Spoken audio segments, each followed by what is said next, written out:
At my only son's wedding, his bride shoved my wife into the mud in front of 300 affluent guests. My son did not help his mother. He put his arm around his new wife and whispered something that made her laugh out loud. I did not shout or create a violent scene. I simply walked up to the band stage, took the microphone, and said something no one in that manicured garden was expecting. Her own father set down his champagne glass in pure shock. The string quartet stopped playing instantly. My name is Hollis. I am 70 years old, and I spent 4 decades building a massive logistics empire from the ground up, so my family would never know the sting of disrespect. I was wrong. Before I continue this deeply personal story, let me know exactly where you are watching from in the comments below. Hit like and subscribe if you have ever had to stand up to entitled, arrogant people who completely underestimated your worth and intelligence. Now let me tell you exactly how I dismantled their perfect artificial world piece by piece. The outdoor reception took place on a pristine, upscale estate in the hills. White floral arrangements draped elegantly over imported marble columns. Waiters in crisp uniforms circulated silently with silver trays of champagne. I stood near the edge of the stone terrace watching the celebration with a quiet sense of pride. My wife Cora stood a few feet away from me. She was still recovering from a severe stroke she suffered late last year. She relied heavily on a solid oak cane to maintain her balance. She moved slowly, trying to navigate the crowded flagstone path toward the main dining tent to find a comfortable seat. Madison, my new daughter-in-law, was holding court near the decorative water fountains. She wore a custom designer gown with a massive trailing silk train that fanned out widely across the walkway. Cora took a slow, uncertain step forward. The rubber tip of her cane slipped slightly on the damp stone. Her foot came down directly on the sheer edge of Madison's bridal train. The expensive fabric pulled tight for just a second. Madison spun around. Her face contorted with sudden explosive rage. She did not ask if Cora was all right. She did not offer a steadying hand to a fragile older woman. She planted both of her hands squarely on Cora's chest and shoved her backward with absolute deliberate force. Cora lost her footing entirely. Her cane clattered loudly across the stone patio. She fell backward, tumbling over the low brick wall, and landed hard inside a muddy decorative planter. The wet potting soil ruined her pastel dress instantly. The collective gasp from the surrounding crowd sucked the air right out of the courtyard. My son Bryce rushed over from the outdoor bar. He did not rush to the muddy planter to help the woman who gave him life. He completely ignored his mother struggling in the wet dirt. He immediately knelt beside Madison and frantically inspected the hem of her white dress for grass stains. He smoothed the silk fabric and wiped a tiny speck of dust from her expensive shoe. Then he stood up, put his arm tightly around her waist, and leaned in to whisper a joke in her ear. Madison laughed openly, covering her mouth with a manicured hand. She glanced down at Cora with absolute unchecked contempt. I stood frozen for exactly 2 seconds. I looked down at my own hands. My palms were thick and heavily calloused. I spent 30 years driving 18-wheelers through freezing rain and sleet across the Midwest. I built a massive regional freight empire truck by truck, contract by contract.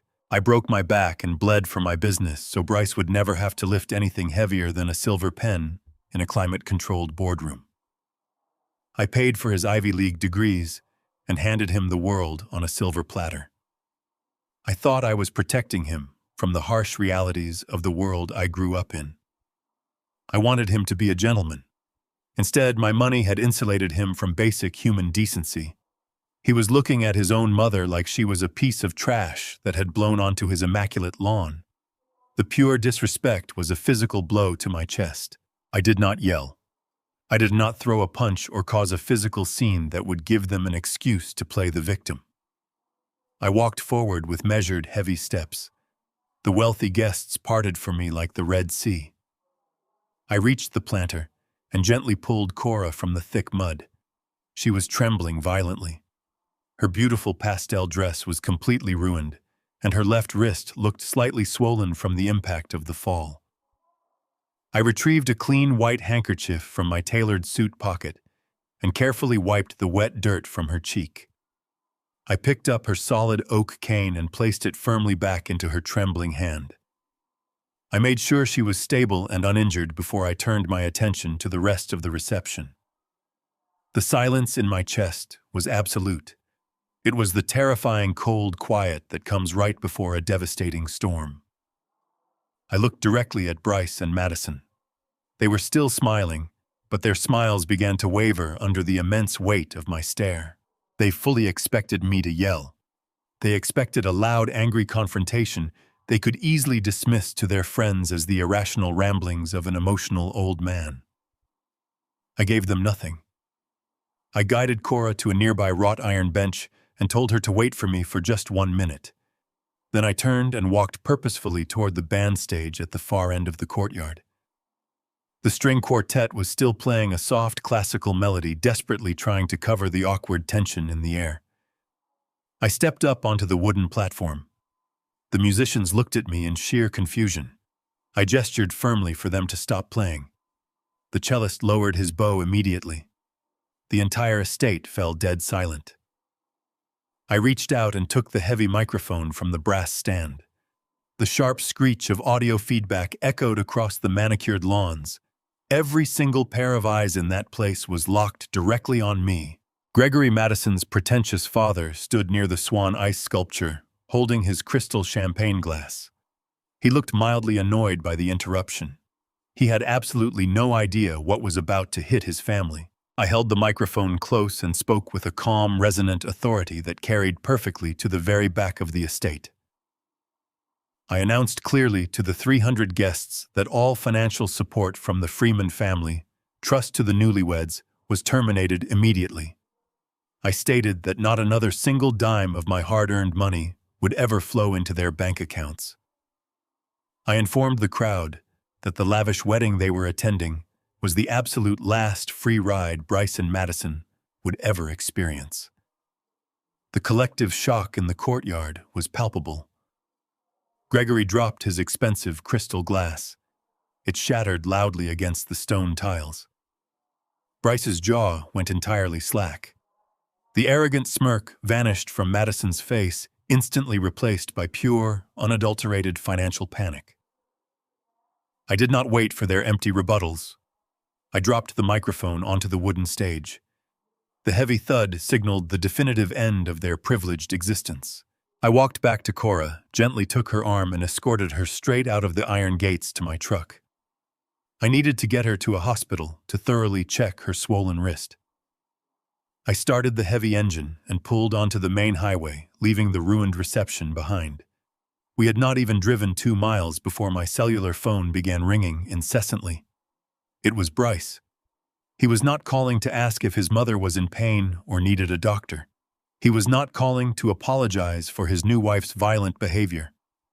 I answered the phone on speaker. He was screaming in a furious, desperate panic, entirely because his premium platinum credit cards had just been declined at the hotel concierge desk. The drive to the emergency room was a blur of flashing traffic lights and the rhythmic thumping of my truck tires against the wet asphalt. Cora sat in the passenger seat, cradling her left arm against her chest. The mud from the planter had dried onto her ruined pastel dress, leaving dark, rigid streaks across the delicate fabric. She did not cry, but the tight line of her jaw betrayed the intense physical pain shooting through her wrist. I parked the truck in the ambulance loading zone and carried her inside. The hospital waiting room smelled of harsh bleach and stale coffee. The fluorescent overhead lights cast a sickly pale glow over the cracked linoleum floor. I sat in a rigid plastic chair watching the swinging double doors of the treatment area. The attending physician had rushed Cora straight into radiology to assess the damage. My initial explosive anger from the wedding reception was rapidly cooling into something far more dangerous. It was crystallizing into a heavy tactical focus. I had spent my entire life building fortresses to protect my family. I had fought off cutthroat shipping competitors and navigated brutal economic downturns. I knew how to strategize. I knew how to dismantle a threat. The threat simply happened to be wearing a tuxedo I paid for. The doctor finally emerged through the double doors. He informed me that Cora had suffered a severe distal radius fracture. The impact of the fall, combined with her weakened physical state from the recent stroke, meant she would require immediate surgery to insert metal pins into her bone. I thanked the physician and signed the necessary consent forms. I paid the exorbitant emergency deductible up front using my personal bank card. I returned to my plastic chair and stared at the blank hospital wall. I meticulously reviewed the sequence of events at the reception. My son had watched his new bride assault his disabled mother, and his only reaction was to protect a piece of silk fabric. That level of sociopathic entitlement did not happen overnight. I had funded his delusion for years. I had created a monster by shielding him from consequences. That protection ended tonight. The automatic sliding doors of the emergency room hissed open.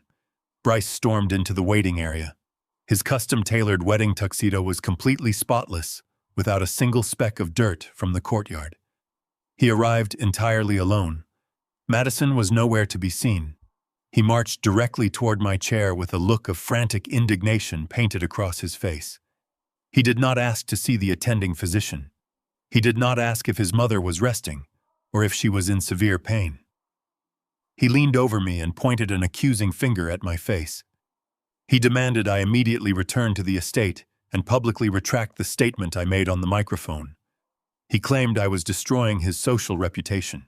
He informed me that Gregory was currently threatening to legally annul the marriage by morning because the financial embarrassment was too profound for their country club circle to endure. Bryce insisted that the freeze on his platinum credit cards was a temporary emotional overreaction, and I needed to call the bank manager right now to reverse it. I remained seated and stared up at the arrogant man standing before me. I officially retired exactly 5 years ago. I handed Bryce the prestigious title of Chief Executive Officer because I genuinely believed he possessed the business acumen to lead our regional freight empire into the next decade. He occupied the corner office. He wore the expensive watches and attended the elite networking galas. However, he never bothered to read the fine print of the transition documents.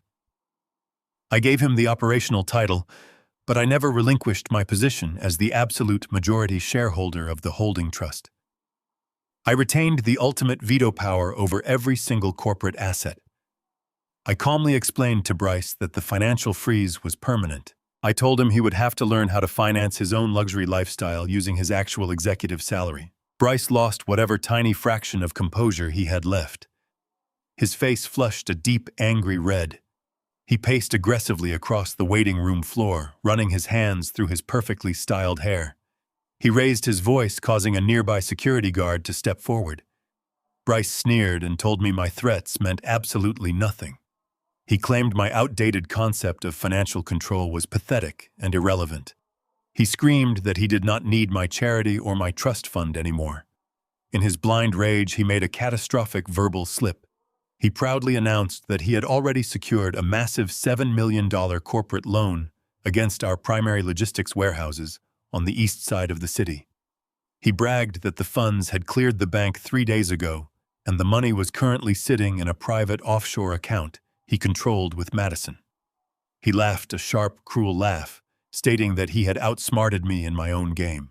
He told me the freight company was heavily leveraged, and if I tried to cut him off, he would simply let the entire operation go bankrupt and walk away with the cash. He stood there panting with a look of absolute triumph, expecting me to surrender. He believed he held the ultimate leverage. He thought he had successfully cornered the old man. I did not react to his outburst. I simply processed the raw data of his confession. The logistics warehouses were entirely debt-free. I had paid off the final mortgage on those concrete buildings 15 years ago. They were the crown jewels of the family trust. I knew the precise legal structure of that specific commercial property. A chilling realization washed over me, freezing the blood in my veins. Bryce could not legally secure a corporate loan against those specific warehouses under any circumstances. His title as Chief Executive Officer did not grant him the authority to leverage trust assets. That required the explicit notarized signatures of both primary trustees. I was the first trustee. Cora was the second. I stood up from the plastic chair and walked past Bryce without saying a single word. I retrieved Cora's handbag from the nurse's station where they had stored her personal belongings during the surgical prep. I unzipped the leather compartment and methodically checked the contents. The realization hit me with the force of a freight train. Her state-issued identification card was gone. Her personal embossed checkbook was missing. The tiny leather pouch where she kept her Social Security card was completely empty. Bryce had not just authorized a bad business deal. He had committed massive federal wire fraud and identity theft. He had forged his own mother's signature while she was recovering from a stroke. The betrayal was absolute and unforgivable. I zipped the handbag closed and walked down the sterile hospital corridor away from the surgical wing. I stepped out through the emergency exit into the cold night air. I retrieved my phone and scrolled past the dozens of missed calls from angry wedding guests. I found the direct private number for Fiona Carmichael. She was the most ruthless corporate attorney in the state and the only person I trusted to handle a corporate war. I hit the call button and waited for her to answer. Fiona arrived at my house 45 minutes after my call. She walked through my front door at 2 a.m, wearing a pristine charcoal trench coat and carrying a heavy encrypted laptop. She did not ask about my wife's wrist. She knew I only called her direct line when a corporate crisis threatened the foundation of my life's work. I led her straight down the hall to my private home office. The room smelled of old paper and the cedar desk I had built myself 30 years ago. I locked the heavy mahogany door behind us and pulled the thick blackout curtains over the windows. I did not want any outside eyes on the monitors tonight. I sat in my leather chair and motioned for Fiona to take the seat across from me. She booted up her computer. Bryce believed he had absolute control over the company's financial software.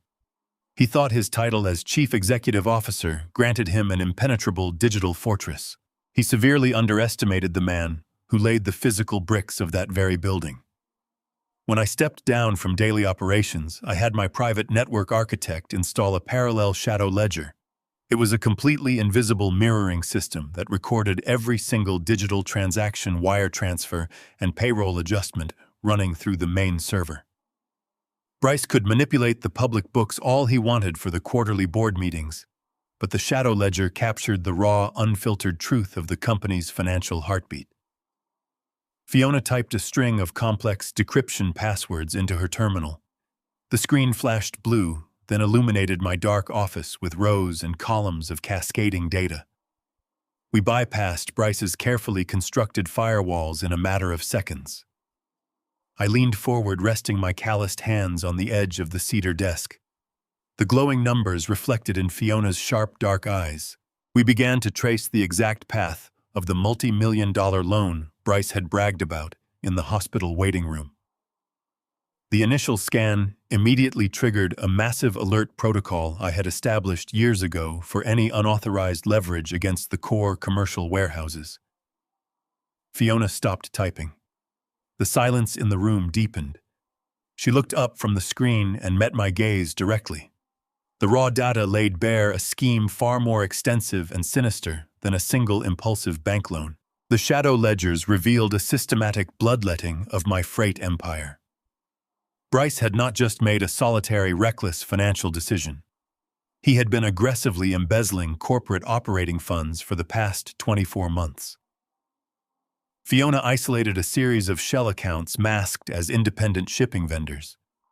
Bryce had siphoned hundreds of thousands of dollars directly from the company payroll reserves to finance Madison's luxury lifestyle.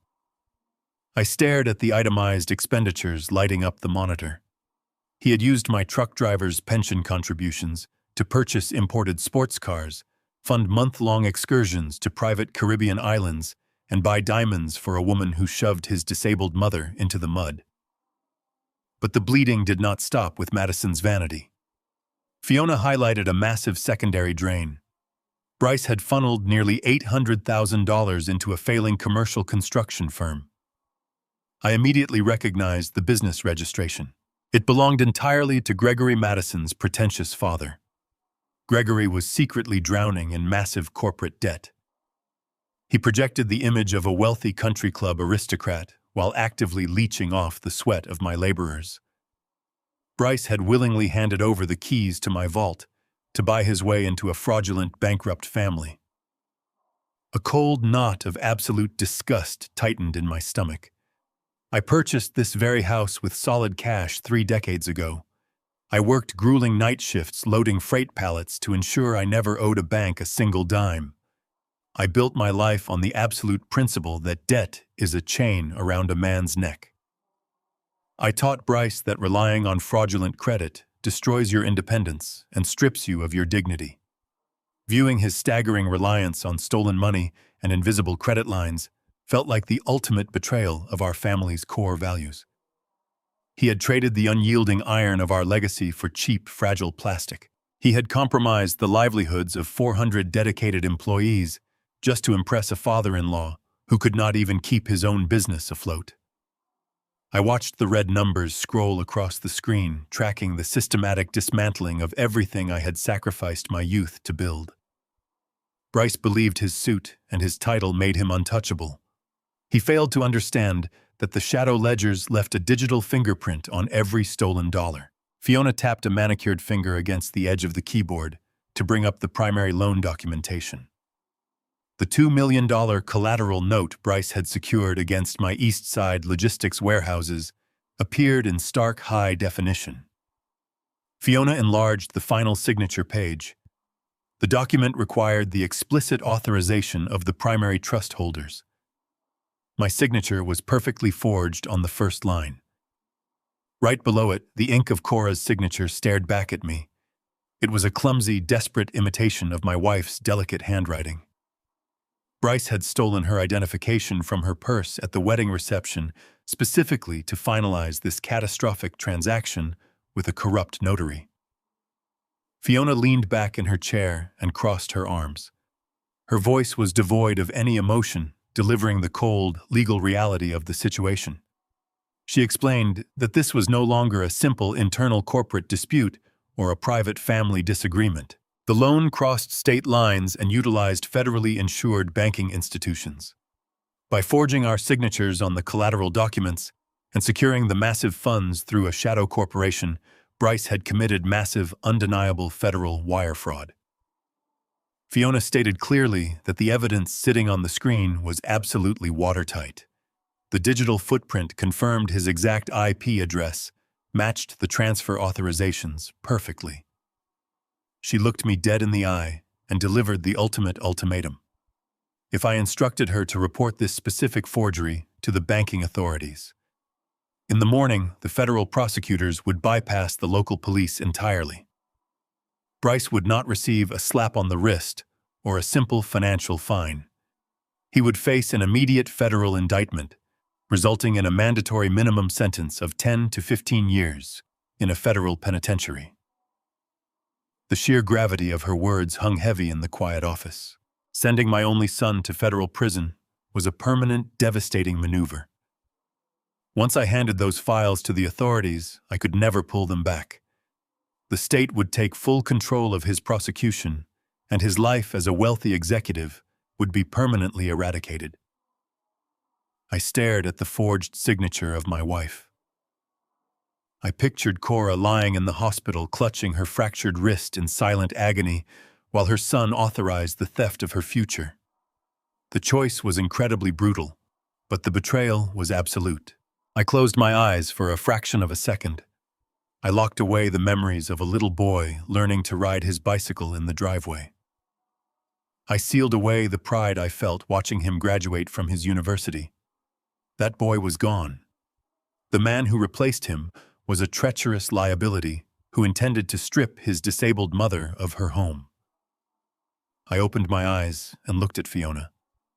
I instructed her to prepare the formal fraud report for the Federal Banking Commission. I told her I wanted the legal strike to be swift, merciless, and completely inescapable. I stood up from the cedar desk to retrieve my coat. Before Fiona could press the final execution key on her laptop, A loud, violent sound shattered the quiet focus of my home office. Heavy, aggressive pounding echoed from the solid wood of my front door. It was not a polite knock. It was the frantic, demanding hammering of someone who felt entirely entitled to break down my peace. I signaled for Fiona to remain completely silent and stay out of sight in the office. I walked down the dimly lit hallway. The grandfather clock chimed 3:30 in the morning. I did not bother to check the security monitor or look through the peephole. I unbolted the heavy deadbolt and pulled the front door wide open. Gregory stood on my front porch. He wore a rumpled designer suit and reeked of cheap cigars and stale whiskey. He was not alone. He was flanked by two massive, menacing associates, wearing dark leather jackets and hard, unforgiving expressions. They stepped forward, blocking my view of the empty street. Gregory stepped forward into the glow of my porch light. His two associates remained on the bottom step. They were muscular men, wearing tight leather jackets over dark shirts. They crossed their arms and stared at me with practiced intimidation. Gregory did not offer a greeting.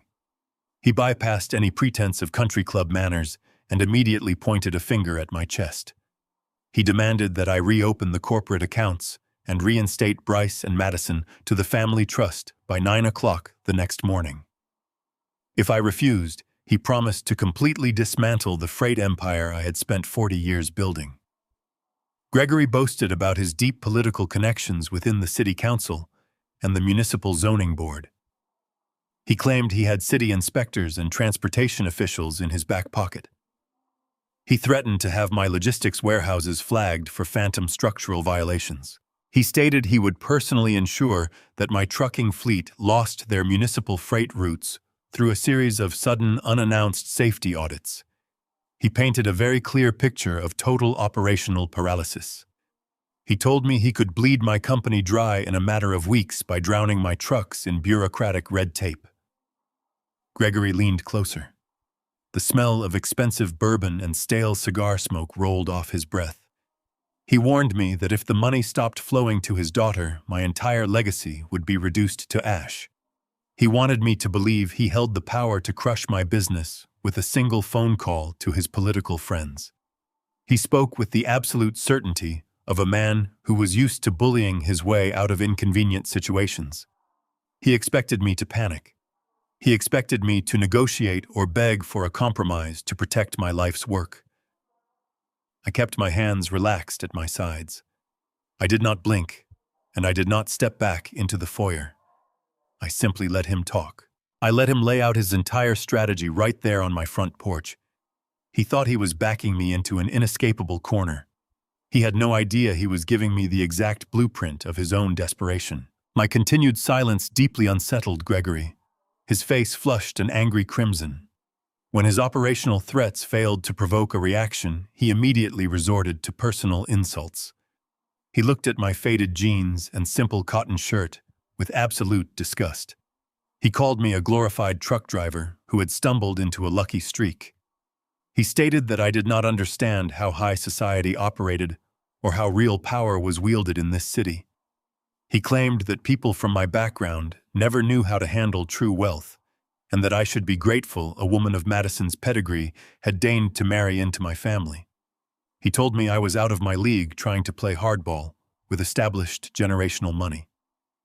I listened to his pathetic attempts at psychological warfare and felt an overwhelming sense of boredom. Gregory believed his country club intimidation tactics made him a dangerous man. He had absolutely no idea what real danger looked like.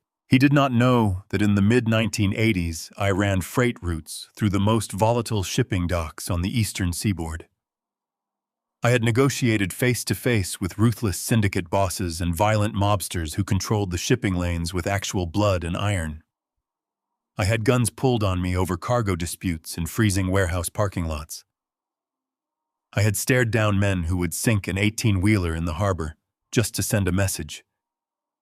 I built my empire by surviving an era where a business disagreement could cost you your life.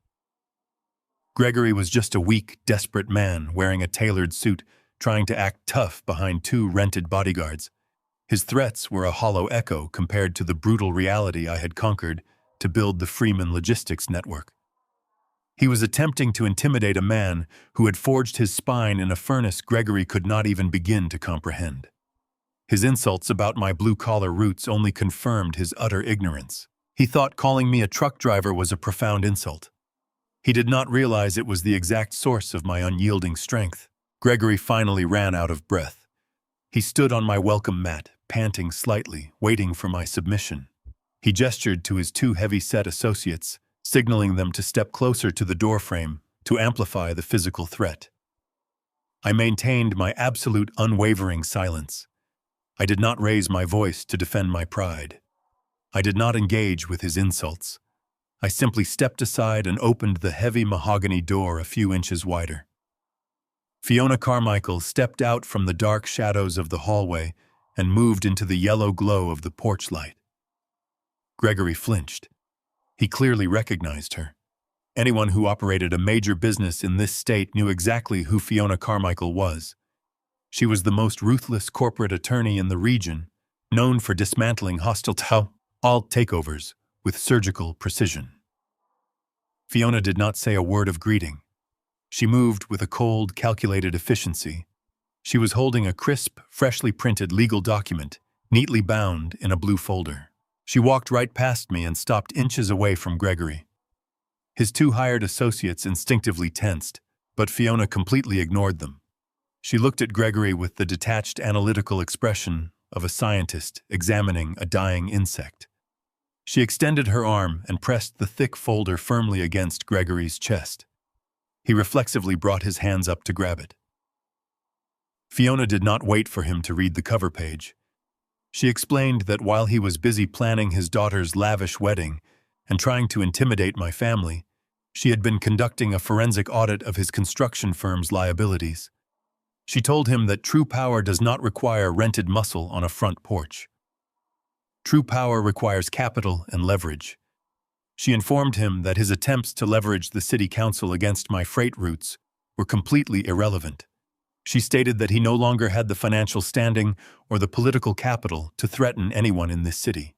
She instructed him to open the folder and carefully read the highlighted paragraphs on the second page before he made another empty threat on my property. Gregory looked down at the document. His hands began to tremble as his eyes scanned the dense legal text. The false bravado melted from his face instantly. The legal document proved without a shadow of a doubt that I had recently purchased the entire debt portfolio of Gregory's failing commercial construction firm. His company had been quietly bleeding money for years, teetering on the absolute edge of bankruptcy. I had instructed Fiona to aggressively buy up his outstanding loans and vendor markers through a series of anonymous shell corporations. I was now his primary and most aggressive creditor. I owned his construction equipment, his material contracts, and the very mortgage on his corporate headquarters. If I decided to call in those debts, he would lose absolutely everything by the end of the business week. Gregory turned an ashen, sickly shade of pale. He looked at me in pure, unadulterated terror. He finally realized I held his entire financial future in the palm of my calloused hands. Without saying another word, he dropped the folder, turned around, and practically sprinted down the walkway toward his parked car. His two confused associates scrambled to follow him, abandoning their tough guy postures. I closed my front door and locked the heavy deadbolt. I had neutralized the father, but the daughter was far more venomous. By noon the next day, my phone began vibrating endlessly with notifications. Madison, realizing her father had failed and their money was gone, decided to wage a public war. She retaliated by posting a highly produced, tearful video on her massive social media accounts. In the viral video, she falsely accused me of severe elder abuse, claiming I was a controlling monster illegally hoarding Bryce's rightful inheritance. She painted herself as a terrified victim of my ruthless corporate tyranny. She begged her followers to help save her husband from a father who had clearly lost his mind. The video spread like wildfire, completely setting the stage for their next desperate legal ambush. Madison's video spread through our affluent social circle with the speed of a lit match dropped on dry kindling. She positioned herself perfectly in front of a professional ring light, wearing an oversized plain sweater, specifically chosen to make her look fragile and small. She forced dramatic tears down her pristine makeup and narrated a completely fabricated story to thousands of loyal internet followers. She claimed I suffered a violent psychotic break at the wedding reception, screaming at the innocent guests. She told the camera with a trembling voice that I was a controlling, terrifying monster, illegally hoarding Bryce's rightful inheritance out of pure, unadulterated spite. She stated I was physically and emotionally abusing her disabled mother-in-law and holding the entire family hostage with my vast wealth. The digital defamation was swift and ruthless. Country club acquaintances began whispering vicious rumors over their morning coffee. Corporate rivals forwarded the viral link directly to their executive board members, hoping to capitalize on the public scandal. Bryce immediately weaponized this manufactured public sympathy to launch a devastating legal ambush against me. He did not wait for the dust to settle or for the public outrage to cool down. He retained a sleazy, high-profile family litigator who charged exorbitant hourly rates and filed an emergency petition in family court the very next morning. The legal document produced by his lawyers was an absolute masterpiece of fiction. Bryce claimed I was suffering from rapidly advancing dementia and severe paranoia resulting in extreme financial erraticism. He stated my public actions at the estate were undeniable proof I could no longer grasp reality. He painted Cora as a helpless hostage trapped in a medically dangerous environment, completely unable to advocate for her own basic safety. He utilized Madison's viral video as primary evidence of urgent public concern for our well-being. He demanded immediate intervention by the state to prevent me from destroying the family legacy. The emergency petition demanded a court order granting Bryce immediate full legal guardianship over both of his parents. He sought absolute medical and financial control over our entire lives. He requested a total freeze on the Freeman Family Trust and the immediate transfer of all corporate assets into a conservatorship managed exclusively by him. It was a highly calculated legal maneuver explicitly designed to strip me of my power before the federal authorities could investigate his forged commercial loans. Fiona Carmichael arrived at my front door holding the thick stack of court summons in her hand. She explained the severe gravity of the situation. Family courts often err heavily on the side of caution when presented with allegations of extreme elder abuse to prevent immediate harm. We needed absolute, irrefutable proof to destroy his petition, for a gullible judge temporarily granted his drastic requests and locked my accounts. I did not panic or shout in frustration. I simply turned and walked slowly down the hallway to my private study. I opened the heavy steel fireproof safe hidden discreetly behind a row of thick leather-bound books. I do not trust digital clouds or corporate servers for my most vital personal documents. Following Cora's severe stroke last month, the medical specialists required extensive cognitive evaluations to accurately chart her neurological recovery before releasing her to my care. She spent grueling days answering questions, solving complex puzzles, and undergoing advanced brain scans. She passed every single psychological and neurological test with absolutely flawless marks. Her physical mobility was compromised, but her mind remained sharper than most corporate executives I employ. I reached into the dark steel safe and pulled out the thick manila envelope containing these legally certified time-stamped medical records. I also retrieved my own comprehensive neurological health evaluations, which I meticulously update every single year for corporate liability insurance requirements to prove my fitness to lead. I placed the flawless evidence on the cedar desk. We arrived at the magistrate chambers for the emergency hearing later that afternoon. The small judicial room smelled strongly of stale coffee and cheap floor wax. Bryce sat at the wooden defense table with his expensive litigator, projecting a sickening aura of fake sorrow. He wore a dark conservative suit and looked at me with feigned pity. He actually had the sheer audacity to attempt to place a comforting hand on my shoulder as I walked past his chair to take my seat. I ignored him completely, keeping my eyes locked dead ahead.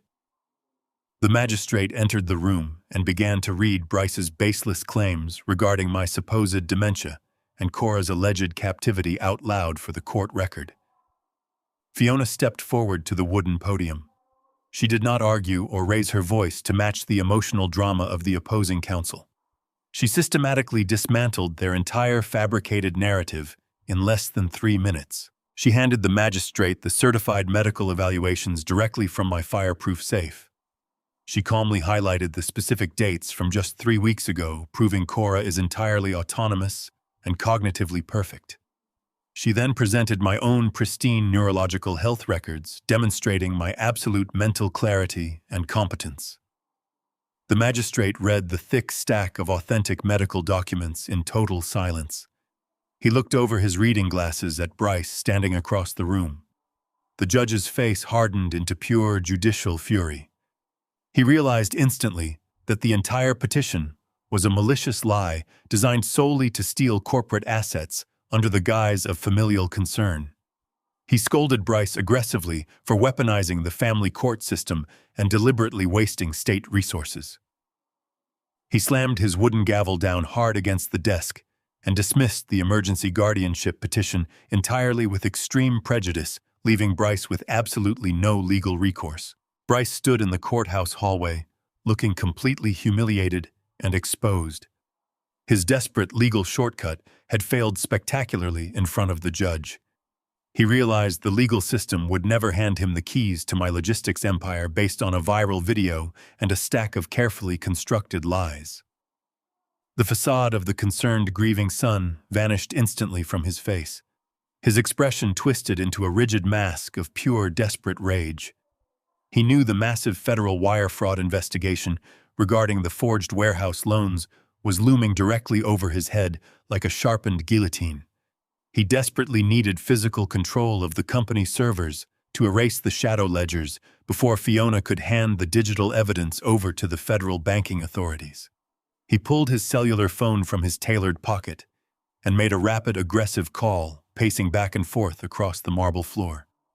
He decided to abandon all legal maneuvers and resort to sheer brute force. He decided to leverage his fabricated chief executive officer title for a hostile physical takeover of the corporate properties.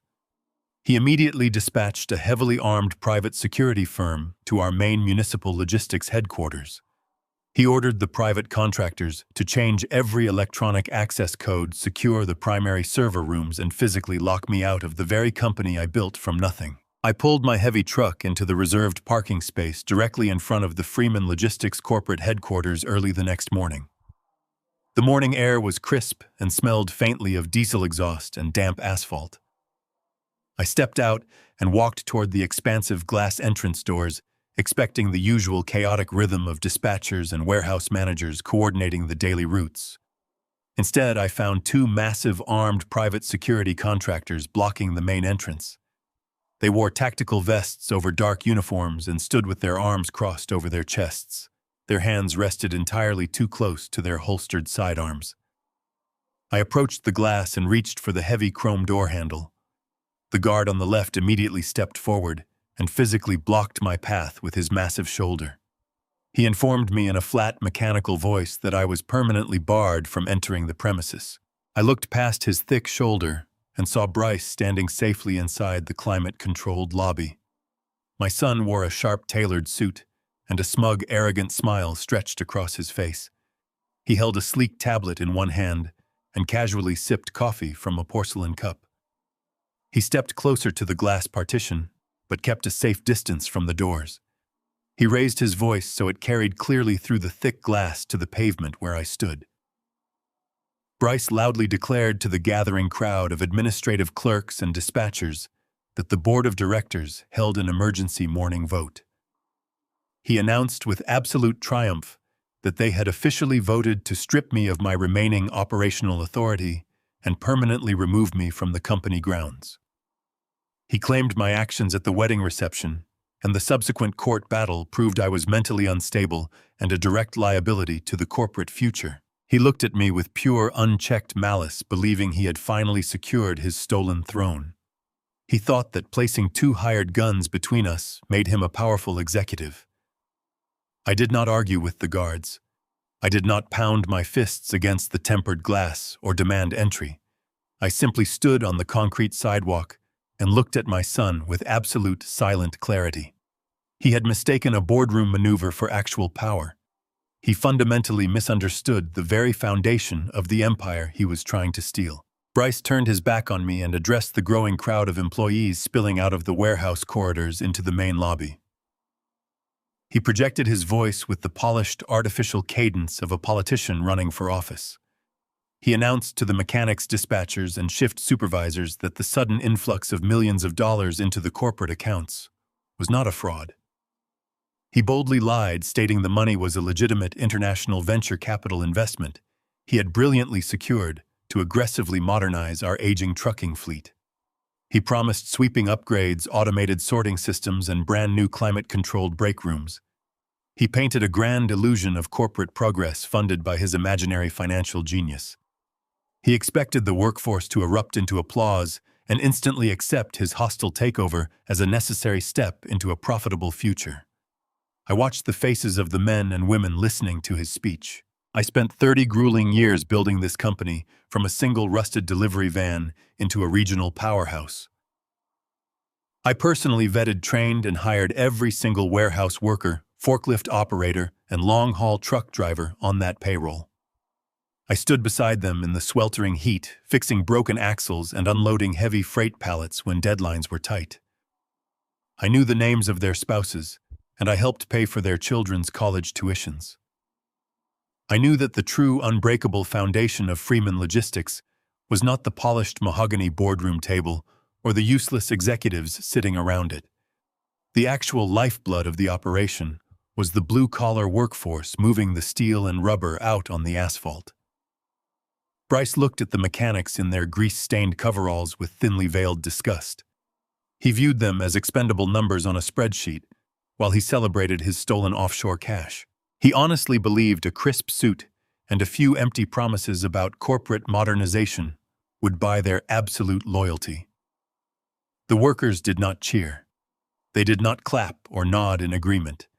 They stood in skeptical, heavy silence, shifting their gaze from the arrogant young man in the designer suit standing inside the lobby to the old man standing quietly out on the cold pavement.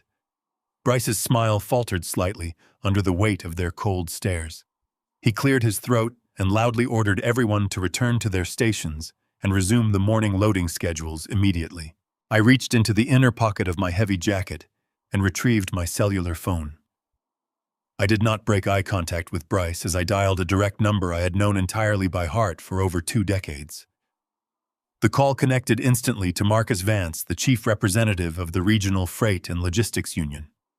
Marcus and I had fought bitterly over contracts in the past, but we forged a deep mutual respect grounded in brutal honesty and unwavering loyalty to the working man. I spoke exactly 3 short sentences into the receiver. I informed Marcus that my son had locked me out of my own building using an armed private militia and was currently attempting to seize the workers' pension funds through a series of fraudulent offshore bank loans. I hung up the phone and slipped it calmly back into my pocket. The reaction was not delayed by a single second. Within exactly 10 minutes, a deafening blast of air horns echoed from the massive loading docks behind the corporate offices. The heavy rhythmic thud of the diesel engines suddenly began to sputter and die. Every single yellow forklift in the eastern warehouse ceased operation simultaneously, dropping their heavy freight pallets onto the concrete floors with a unified, echoing crash.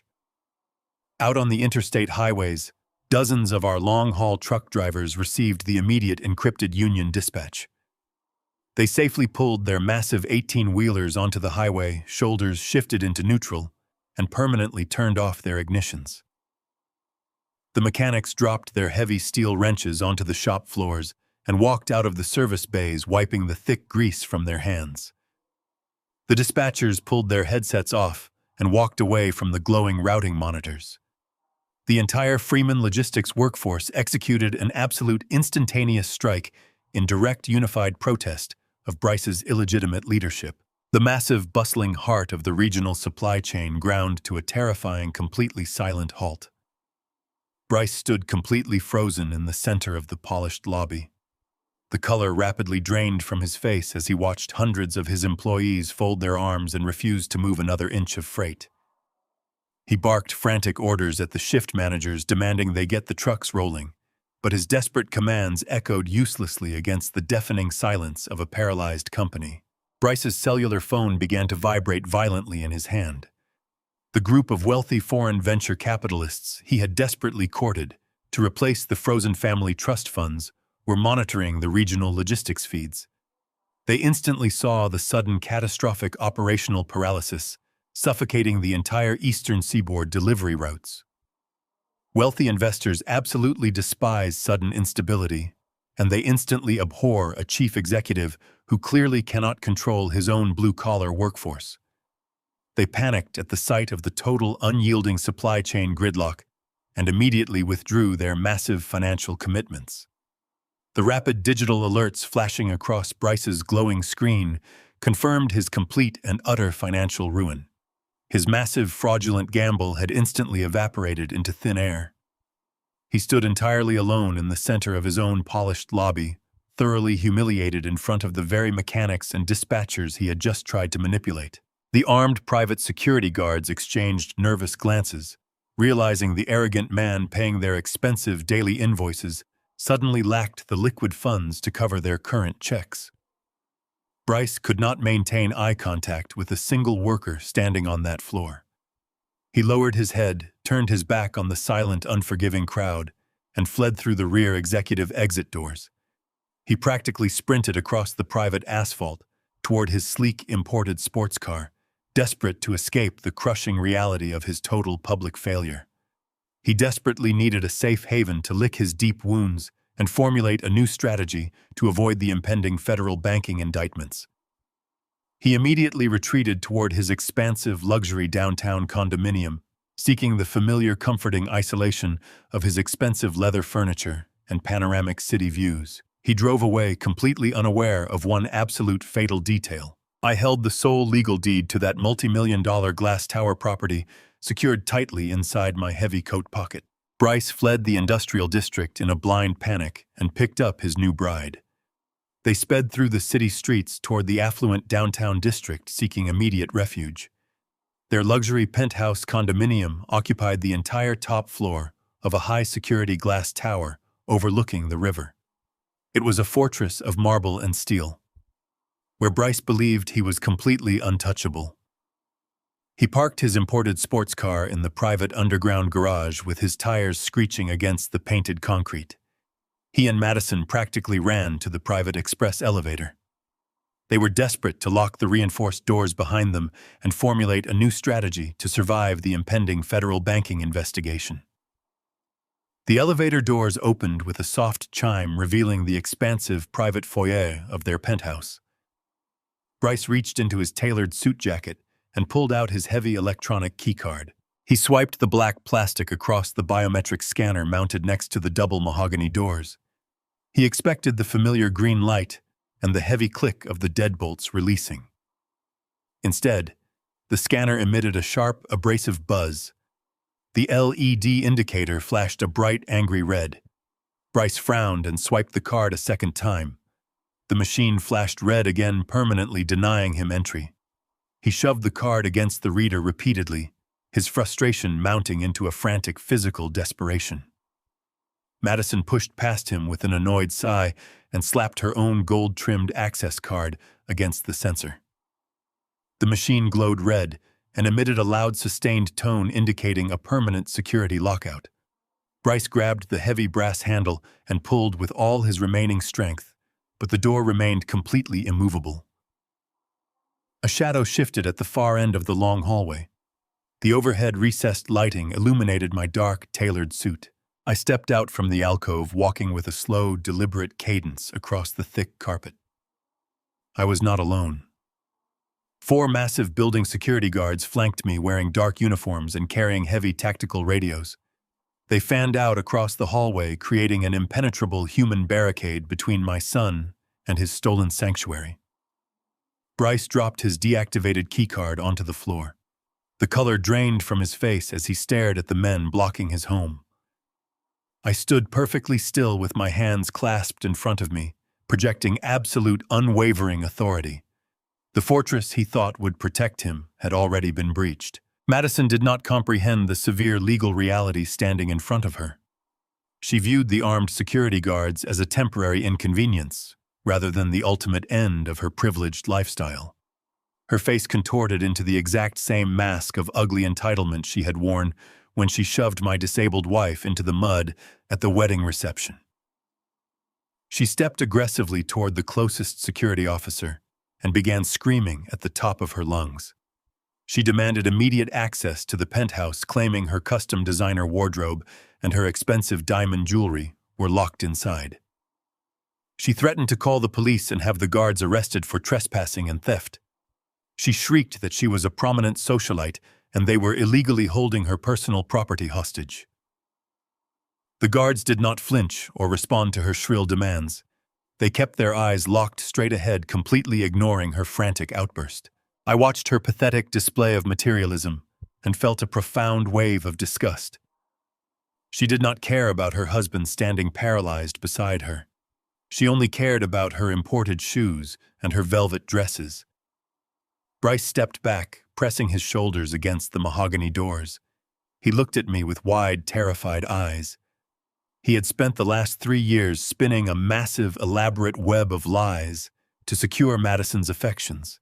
He had explicitly convinced her that he purchased this multi-million-dollar penthouse outright, using the brilliant returns from his own private corporate investments. He told her he was a self-made millionaire, completely independent of his father's shadow. In reality, he had never owned a single square inch of that glass tower. The property belonged entirely and exclusively to the Freeman Family Trust.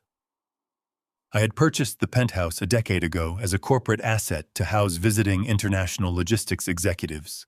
I simply allowed Bryce to reside there rent-free as a courtesy when I promoted him. He had absolutely no legal claim to the real estate. I reached into my coat pocket and retrieved the heavy silver master key. I held it up so the hallway light caught the metal. Madison stopped screaming and stared at the key in my hand. Her eyes darted frantically from the silver metal to her husband's pale, sweating face. The grand illusion Bryce had constructed to trap her was rapidly dissolving into thin air right before her eyes. I took a single step forward and handed a thick legal envelope to the head security guard. The guard stepped up to Bryce and pressed the documents firmly against his chest. I spoke with a voice devoid of any warmth or paternal affection. I informed Bryce that he was holding formal notarized eviction papers. I explained that the board of trustees, consisting entirely of myself and Cora, had officially terminated his residency agreement due to gross violation of corporate trust and suspected criminal embezzlement. I told him his legal right to occupy the premises had expired the exact moment he forged his mother's signature on a federal banking document. Madison snatched the eviction notice from Bryce's trembling hands and tore open the envelope. Her eyes scanned the legal text rapidly. She read the unyielding legal truth that her husband was essentially a glorified tenant living entirely on his father's charity. She realized Bryce possessed no actual wealth, no real estate, and no true corporate power. He was a fraud who had used stolen money to buy his way into her elite social circle. The realization hit her with the physical force of a sledgehammer. I looked at the gold watch on my wrist and delivered the final absolute condition of their departure. I granted them exactly 15 minutes to enter the penthouse under armed supervision. They were legally permitted to pack one single standard-sized suitcase each, containing only basic clothing and essential toiletries. I made it abundantly clear that any attempt to remove jewelry, expensive electronics, artwork, or corporate assets would result in immediate arrest for grand larceny. I inserted the master key into the lock and turned it. The heavy deadbolts released with a loud, definitive click. I pushed the mahogany doors open and stood aside. The 4 security guards immediately stepped into the foyer, forming a tight perimeter. Bryce and Madison walked into the apartment like prisoners entering a holding cell. The sheer panic in the penthouse was completely chaotic. Madison scrambled through her massive walk-in closet, sobbing hysterically as she was forced to leave behind rows of $1,000 dresses and imported handbags. Bryce numbly threw a handful of wrinkled shirts into a cheap canvas duffel bag. He looked around the luxurious space, knowing he would never step foot inside a place like this ever again. The 15 minutes felt like an eternity of pure poetic justice. The security guards escorted them back out into the bright hallway exactly 15 minutes later. Bryce dragged his cheap canvas duffel bag across the carpet. Madison clutched a single overstuffed rolling suitcase, her knuckles turning white from the strain. The heavy mahogany doors slammed shut behind them, echoing with a loud, permanent finality.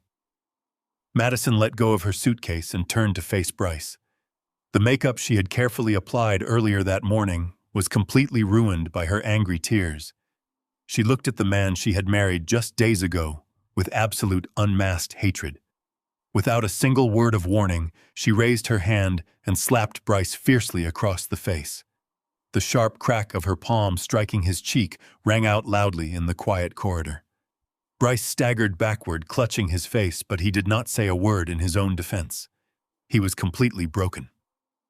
Madison grabbed her bag and marched toward the elevators, refusing to look back. Bryce followed her with his head hung low, stripped of his stolen empire and his fake pride. I watched the elevator doors slide closed, erasing them from the floor. The air in the hallway felt instantly cleaner. Before I could turn to thank the security detail, my cellular phone began to vibrate violently in my inner coat pocket. I retrieved the device and looked at the glowing screen. The caller identification displayed the name of Gregory Madison's wealthy, pretentious father.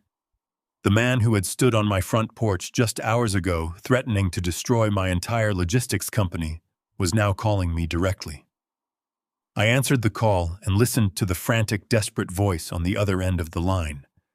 Gregory had read the legal documents Fiona handed him. He knew his fraudulent construction firm was completely trapped, and he was facing total financial annihilation. He offered me a treacherous bargain. He promised to testify in federal court against Bryce regarding the forged multi-million-dollar bank loan if I agreed to spare his own miserable skin. I drove my heavy truck 20 miles past the city limits. The neon sign of an abandoned motel flickered over a rundown 24-hour diner. I parked in the back gravel lot, ignoring the rusted cars scattered around the property. I walked through the greasy glass doors and found Gregory sitting alone in a cracked vinyl booth. He looked completely out of place in this gritty environment. His expensive tailored suit was wrinkled, and he kept wiping sweat from his forehead with a monogrammed silk handkerchief. He had lost the arrogant country club facade he wore so proudly on my front porch just days ago. He was now a cornered animal, desperate to survive the impending financial slaughter. I slid into the booth across from him and placed my hands flat on the sticky Formica table. I did not order coffee. I did not exchange polite greetings. I told him he had exactly 2 minutes to justify wasting my valuable time. Gregory swallowed hard and leaned forward, casting nervous, paranoid glances at the empty booths surrounding us. He spoke in a rapid, frantic whisper. He completely abandoned his loyalty to his daughter and my son within the first 30 seconds of our conversation. He offered me a direct, immediate path to secure Bryce's federal indictment. He claimed he personally knew the corrupt notary public who facilitated the fraudulent warehouse loans. He knew the man's physical location, his hidden ledgers, and his exact price for flipping on Bryce. Gregory explained that the notary kept meticulous physical records of every forged document he stamped as an insurance policy against his wealthy criminal clients. If I had the notary, I would have absolute, undeniable proof of the forgery without needing to rely solely on digital IP addresses. Gregory promised to hand this man over to me, tied up in a neat legal bow. He promised to provide the exact date, time, and location of the clandestine meeting where Bryce and Madison paid for the forged signatures. He laid out the entire criminal conspiracy right there in the diner, completely willing to sacrifice his own flesh and blood to save himself. I watched him trade his daughter's freedom for a bargaining chip. The sheer cowardice radiating from him was palpable. He waited for my reaction, hoping I would jump at the easy legal victory. Gregory finally presented his ultimate demand to finalize his treason.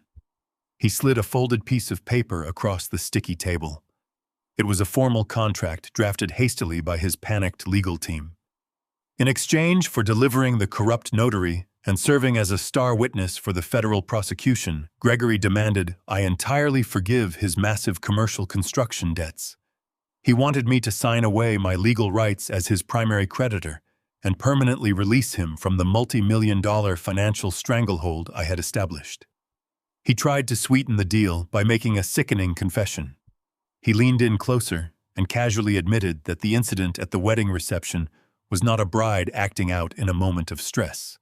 He told me Madison pushing Cora into the mud was a highly calculated, premeditated maneuver. Madison and Bryce had explicitly planned to publicly humiliate my wife to force us to step away from their high society circle in absolute shame. They wanted us completely marginalized, so they could spend my money without the burden of associating with my blue-collar roots. Gregory smiled a weak, pathetic smile, hoping this terrible information would seal our alliance. He expected me to appreciate the strategic value of his treacherous information. He fundamentally misunderstood the core of my character. I grew up with absolutely nothing. I built my entire logistics empire on the unbreakable bedrock of loyalty. When times were brutal on the loading docks, my workers stood by me and I stood by them. We survived corporate wars because we never broke rank. Witnessing a father willingly sell out his own daughter and son-in-law to escape his financial obligations disgusted me profoundly. He was offering to trade his own family for a balanced spreadsheet. I looked at the man sitting across from me and saw a hollow, rotting shell of a human being. He possessed absolutely no moral center. He would burn down his own bloodline just to keep his country club memberships and his imported cars intact. His confession about Cora did not make me want to negotiate with him. It only solidified my resolve to destroy every single person involved in that wedding day assault. He thought his betrayal was a masterstroke of survival. He had no idea he was sealing his own permanent destruction. I sat perfectly still while Gregory awaited my signature on his pathetic release document. He tapped an expensive gold pen against the table, urging me to finalize our corrupt bargain. He believed I was desperate enough to take his bait. He did not realize I had activated a high-definition digital recording device hidden deep inside my heavy canvas jacket pocket before I ever stepped out of my truck. The sensitive microphone captured every single word of his treacherous negotiation. It recorded his frantic demands for debt forgiveness. It captured his eager willingness to hand over the corrupt notary and testify against his own daughter in federal court. It flawlessly preserved his sickening admission that shoving my recovering wife into the freezing mud was a premeditated public stunt. I let the silence stretch until the diner felt suffocating. I slowly picked up the gold pen Gregory had placed on the table. I did not sign his legal release. I snapped the expensive pen cleanly in half and dropped the broken plastic pieces onto his contract. Gregory flinched hard, pressing his back against the vinyl booth. I looked him dead in the eye and delivered my final, absolute verdict. I stated with cold, unwavering clarity that I do not, under any circumstances, negotiate with parasites.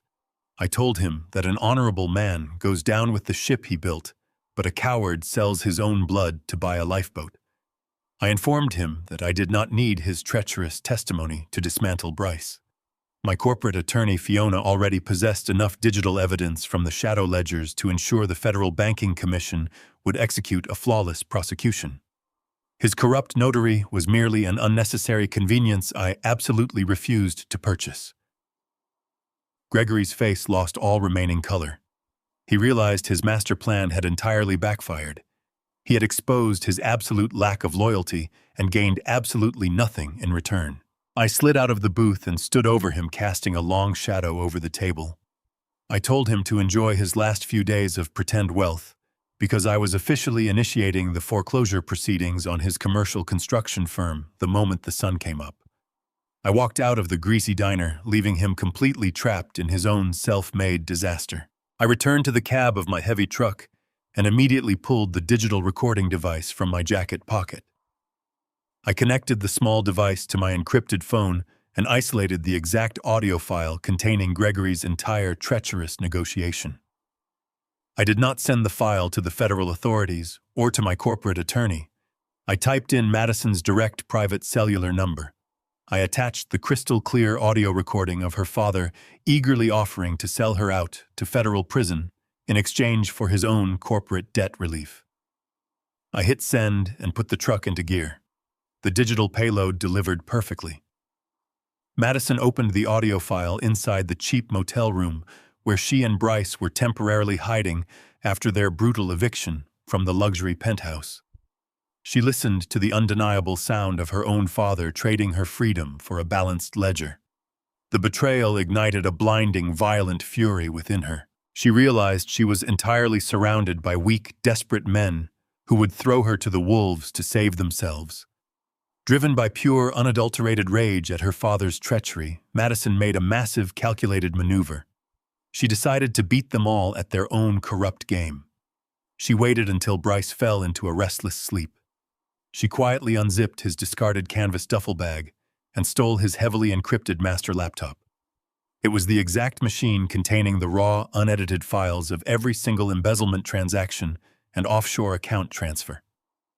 She slipped out of the motel room into the cold city night, carrying the ultimate digital weapon. Madison bypassed her father and her husband entirely. She drafted a direct, secure message to my personal email offering to hand over Bryce's master laptop in exchange for a massive, untraceable cash payout. Madison chose an abandoned municipal park on the industrial edge of the city for our meeting. She sat alone at a crumbling concrete picnic table beneath the heavy gray sky. She wore dark, unbranded athletic wear and oversized black sunglasses, trying desperately to mask her identity from anyone who might be watching. She did not offer a polite greeting when I approached. She immediately slammed Bryce's heavy silver laptop onto the rough concrete and pushed it aggressively toward my chest. The metal casing scraped loudly against the stone. She crossed her arms and stated her extortion terms with absolute, ruthless clarity. She demanded exactly $500,000 in unmarked, non-sequential $100 bills packed tightly into a discreet leather duffel bag. She promised to provide the complex alphanumeric decryption password only after she physically verified the cash. She casually explained that the encrypted hard drive contained the unedited ledgers of every single fraudulent offshore account and forged corporate loan Bryce had executed over the past 3 years. It was the ultimate digital smoking gun required by the Federal Banking Commission to guarantee my son spent the next 2 decades in a maximum security penitentiary. Madison spoke of abandoning her new husband to the federal authorities with terrifying casual ease. She had listened closely to the audio recording of her own father eagerly selling her out, and she absorbed the cruel lesson instantly. Loyalty was a dead currency in her world. She explicitly stated she intended to take my cash board an international flight under a false name and leave Bryce to face the crushing weight of the federal indictments entirely alone. She believed she held the ultimate untouchable leverage. She thought she was forcing me into an inescapable corner where my desperate need to protect my logistics empire would compel me to instantly fund her luxurious escape. I looked down at the encrypted machine resting on the table. It held the entire key to my corporate salvation and my son's legal destruction. Madison tapped her perfectly manicured fingernails against the concrete, waiting for my complete surrender. She assumed a father would gladly pay any exorbitant price to secure the specific evidence needed to cleanly extract his legitimate business from his son's catastrophic criminal wreckage. Madison leaned across the concrete table, placing her hands flat against the cold, damp stone. She lowered her dark sunglasses slightly to look me directly in the eye. She smiled a cruel, jagged smile and began to aggressively taunt my perceived weaknesses. She told me I was far too old and entirely too tired to fight a lengthy, exhausting legal battle in the federal courts. She claimed the corporate litigation would drag on for agonizing years, bleeding my operational accounts dry and destroying whatever fragile physical health I had left. She painted a bleak, miserable picture of endless sworn depositions, invasive financial audits, and hostile boardroom proxy wars that would inevitably tear my company apart piece by piece. She insisted that paying her $500,000 was the absolute cheapest shortcut I could possibly buy to end the entire nightmare immediately. She spoke with the absolute certainty of a vicious predator who believed she had firmly pinned her helpless prey against a wall. I sat in complete absolute silence listening to the rhythmic cadence of her arrogant threats. Her harsh words washed over me without leaving a single mark on my resolve. She had absolutely no idea who she was sitting across from. Looking at her smug, entitled face, I was instantly transported back 40 hard years. Long before I built a regional freight empire, I spent my youth playing high-stakes speed chess for money in the public city parks downtown. I survived my early 20s sitting at concrete tables exactly like this one, hustling, arrogant businessmen and overconfident street grifters. I played against ruthless men who would steal the gold fillings from their own mother's teeth if given half a chance. The most vital strategy I ever learned on those concrete boards was the subtle art of the silent trap. I learned exactly how to let an arrogant opponent believe they were absolutely dominating the board. I learned to let them advance their pieces and gloat over their perceived victories until they completely overextended their defensive lines. I would sit in total, unbroken silence, absorbing their cheap insults and watching their pride blind them to the actual reality of the game. I never moved a single pawn until they had locked themselves into a fatal position from which they could never recover. Madison was playing exactly like those overconfident park hustlers. She was advancing her digital queen across the table, completely convinced she controlled the entire board. I did not reach for my corporate checkbook or ask for a single moment to consider her extortion demands. I simply reached out and placed my calloused hands on the sleek silver lid of Bryce's stolen laptop. I opened the machine. The screen instantly flared to bright life, displaying a stark black background and a blinking white cursor demanding a complex decryption key. Madison smirked and tapped the concrete table, reminding me that the machine was effectively a useless brick of expensive metal without her memorized password. I ignored her smug warning entirely. I reached into my heavy jacket pocket and retrieved a small, specialized black flash drive. My corporate attorney, Fiona Carmichael, had accurately anticipated this exact digital standoff. She had utilized her extensive private security connections to procure a highly classified military-grade decryption tool designed specifically for hostile data recovery. I inserted the black drive directly into the side USB port of the machine. The quiet hum of the laptop cooling fan was the only sound breaking the heavy silence of the isolated park. The screen flickered violently for a fraction of a second. Lines of dense green code rapidly cascaded down the black monitor, bypassing the commercial encryption software as if it were made of cheap tissue paper. The specialized program aggressively mirrored the entire contents of the internal hard drive, copying every single hidden ledger offshore banking manifest, and forged commercial loan directly onto my secure flash drive. The entire unauthorized data extraction process took exactly 14 seconds. The screen flashed a bright, solid green, confirming the absolute total transfer of the criminal data. Madison's cruel, arrogant smile instantly vanished from her face. Her jaw dropped in sheer, unadulterated shock as she watched her multi-million-dollar leverage evaporate into thin air right in front of her eyes. I calmly reached over and pulled the black flash drive from the port, slipping the digital evidence safely back into my secure jacket pocket. I closed the silver lid of the laptop with a sharp, definitive snap. I pushed the heavy machine back across the rough concrete table until it rested directly against her trembling hands. I looked her dead in the eye and delivered my final, absolute verdict. I informed her in a voice as cold as the concrete beneath us that I absolutely refused to pay her a single dime. Her masterstroke of extortion had just been rendered completely irrelevant. Madison sat completely frozen, staring blankly at the useless piece of silver metal resting against her hands. The crushing reality of her total failure began to sink in but she had not yet grasped the true, profound horror of her immediate situation.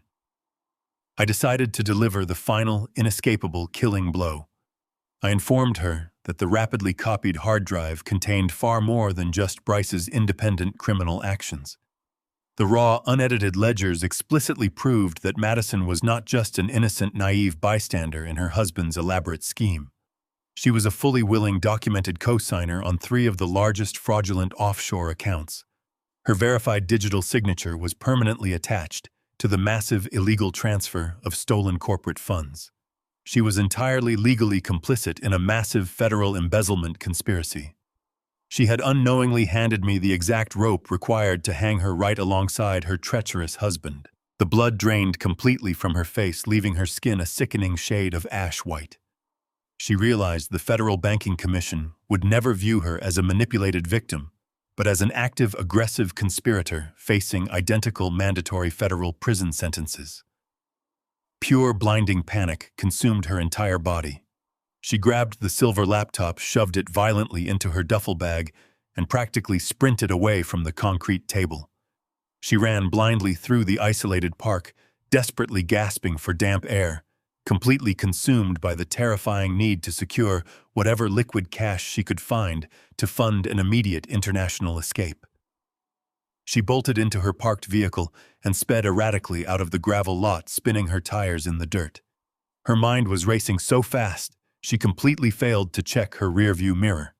She was entirely unaware that 2 unmarked black federal vehicles immediately pulled out from the tree line behind her. The federal agents maintained a perfect tactical distance, silently tracking her desperate flight directly toward the hidden industrial storage unit, where Bryce kept his illicit emergency cash reserves.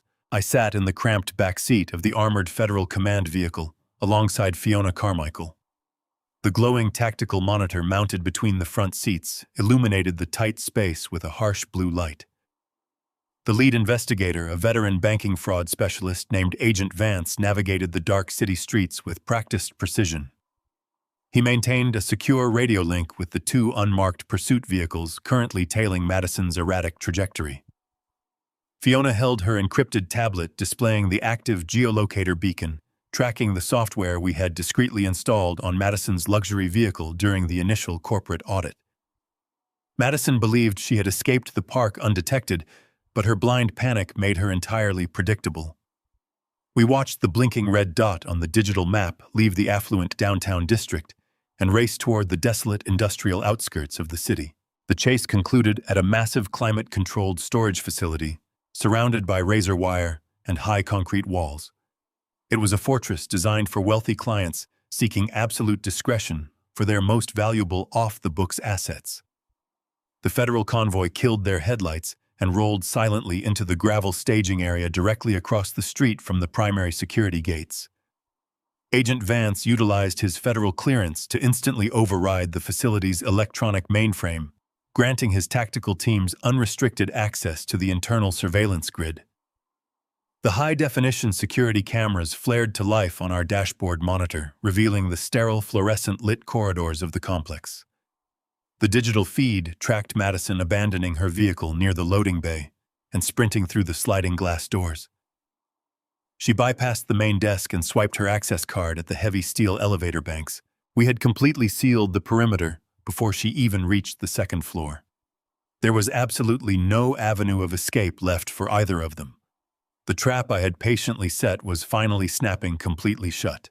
The surveillance feed switched to the high-security vault corridor on the 3rd level.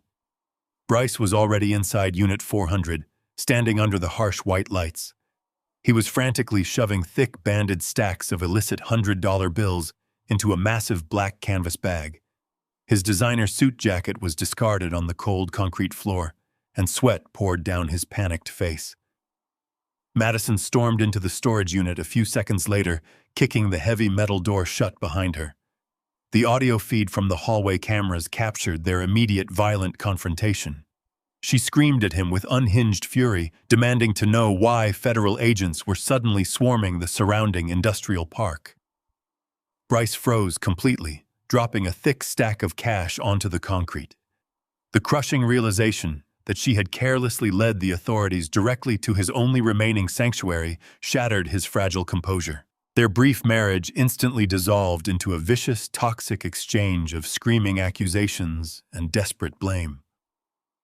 Madison shrieked that his arrogance had destroyed her life while Bryce viciously mocked her complete financial dependence on his stolen wealth.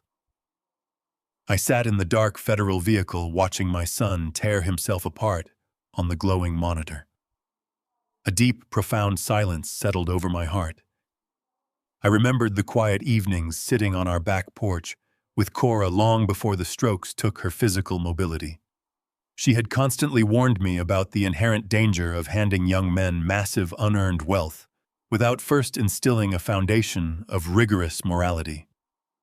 She always said that giving a boy absolute power before he learns the heavy burden of responsibility does not create a leader, but inevitably breeds a monster. I watched Bryce desperately clawing at his stolen money, willing to sacrifice his own wife to save his pathetic skin. I realized with crushing, absolute certainty that Cora had been entirely correct all along. I had built a massive financial empire to protect my family, but I had completely failed to build the character of the man standing inside that concrete vault. The son I raised was gone, completely consumed by his own insatiable greed. Agent Vance gave the final tactical command through his encrypted radio. The silent industrial hallway suddenly erupted into absolute chaos. Dozens of heavily armed federal agents poured out of the stairwells and elevator banks, moving with terrifying synchronized precision. They hit the heavy steel door of Unit 400 with a massive hydraulic battering ram, breaching the reinforced lock in a single deafening strike. The heavy metal door flew open violently, crashing against the interior concrete wall.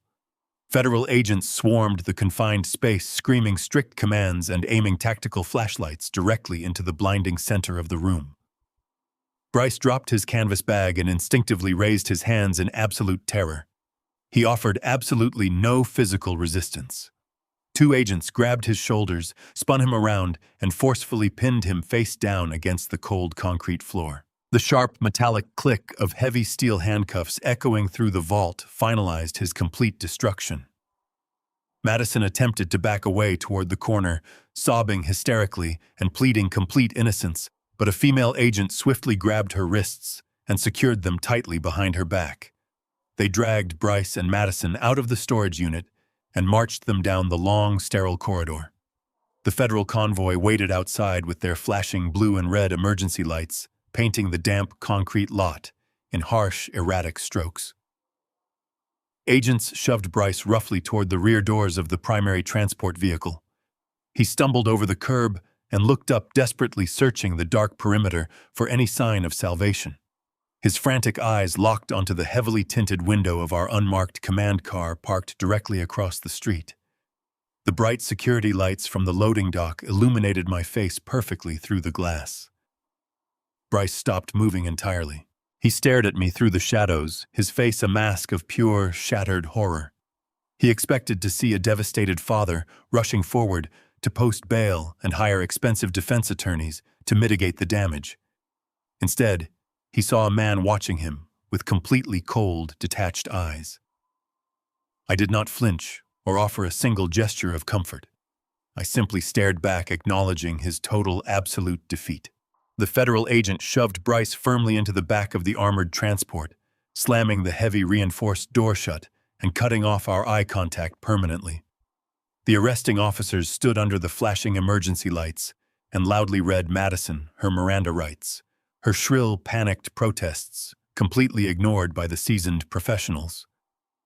The convoy engines roared to life in unison. The heavy vehicles pulled out of the industrial lot in a tight, secure formation, transporting the two prisoners directly to the downtown federal holding facility. They were systematically stripped of their expensive designer clothing, processed through the booking algorithms, and locked inside cold, sterile concrete cells. The arrogant country club facade was entirely stripped away, leaving only the crushing reality of their impending federal sentences. The system grants every processed inmate one single mandated phone call before initiating the formal arraignment procedures. Bryce sat on the edge of his steel cot, staring at the heavy metal receiver mounted on the cinder block wall. He knew calling my personal number would be an absolute waste of time. He knew his expensive corporate litigators had already abandoned him the moment his offshore accounts were frozen by the banking commission. He picked up the heavy receiver with trembling hands and dialed the only remaining number he thought he could still manipulate. He completely bypassed legal counsel and dialed the direct home line to my disabled wife. He intended to use his one singular lifeline to beg his mother Cora to leverage her remaining shares in the family trust to bail him out of federal custody. The heavy brass telephone resting on the mahogany side table rang with a sharp mechanical urgency. Cora sat quietly in her leather armchair, watching the evening shadows stretch across the hardwood floor. She did not rush. She placed her embroidered knitting aside and reached for the receiver with steady, deliberate movements. The automated recording from the federal holding facility announced the incoming call. Cora accepted the charges and pressed the cold plastic against her ear. Bryce immediately erupted into frantic, hysterical sobbing. The polished, arrogant executive who had attempted to steal an entire logistics empire just hours ago was completely gone. He sounded like a terrified, cornered child. He desperately gasped for air between jagged, violent tears. He begged his mother to listen to him. He completely abandoned his new wife without a single second of hesitation. He shrieked that the massive embezzlement scheme was entirely Madison's brilliant, twisted idea. He claimed her insatiable, endless greed forced him into making desperate, illegal banking decisions. He swore the immense, crushing pressure of managing the corporate legacy had clouded his judgment and driven him to temporary insanity. He pleaded with Cora to intervene on his behalf. He begged her to use her profound influence over me to drop the federal wire fraud and embezzlement charges immediately. He wanted her to convince me to erase the digital evidence and magically rescue him from the catastrophic federal consequences he had explicitly engineered. He sobbed that he could not survive a single night locked inside a concrete federal cell. He painted himself as a naive, manipulated victim of his father's overwhelming expectations and his wife's vicious materialism. Cora sat perfectly still in the dimming light of the living room. She listened to the frantic, pathetic cadence of a man entirely incapable of accepting accountability for his own actions. She did not offer a single word of maternal comfort. She did not interrupt his frantic tidal wave of cowardly excuses. She simply let him completely empty his lungs. She allowed him to verbally dismantle his own character, revealing the absolute hollow core of his morality. Bryce mistook her absolute silence for sympathetic hesitation. He wrongly assumed her maternal heart was softening under the heavy weight of his manufactured tears. He took a deep, jagged breath and decided to launch his ultimate emotional weapon. Bryce aggressively shifted his tactics from pathetic begging to violent emotional manipulation. His tone turned sharp and demanding. He loudly reminded Cora that he was her only living child. He explicitly leveraged his biological status as the sole remaining heir to the Freeman bloodline. He demanded absolute, unconditional maternal protection as his fundamental birthright. He callously weaponized the deepest, darkest trauma of Cora's entire existence to force her compliance. 3 years before Bryce was ever born, Cora had given birth to a beautiful, fragile boy named Thomas. We lost our first son to a sudden, aggressive respiratory illness before his 2nd birthday. The devastating loss had shattered our world and left a permanent, silent ache in Cora's heart. When Bryce was finally born, she poured every single ounce of her protective maternal instinct into keeping him safe from harm. Bryce had expertly recognized this profound vulnerability at a very young age. He had spent his entire life ruthlessly exploiting his mother's underlying terror of losing another child. He used this unspoken fear to escape discipline, avoid accountability, and demand endless second chances. He was doing it again right now from a federal holding cell. He violently yelled through the receiver that if she allowed me to send him to federal prison, she would be actively choosing to lose her only remaining son forever. He threatened to completely erase her from his life if he somehow managed to survive the legal destruction. He brutally declared that his blood was entirely on her hands if she refused to control her husband. He demanded she exercise her marital authority and force me to submit to his desperate escape plan. He commanded her to save him or live the rest of her miserable life, knowing she deliberately let her last child rot in a concrete cage. He pushed the emotional blade as deep as he possibly could, twisting it with calculated, malicious precision. He expected her to completely break down. He expected the familiar, frantic maternal panic to override all logic and morality. He waited for her to yield to the overwhelming fear of absolute isolation. He fundamentally underestimated the profound transformation his mother had undergone over the past few weeks. Cora tightened her grip firmly around the smooth wooden handle of her walking cane. Her knuckles turned white from the immense pressure, but her hand did not shake. Her eyes were completely dry. The decades of carefully cultivated maternal fear had entirely burned away, leaving behind an unbreakable foundation of absolute clarity. She finally spoke into the heavy plastic receiver. Her voice was remarkably steady and completely devoid of the sympathetic tears Bryce desperately required. She did not shout or match his frantic, hysterical energy.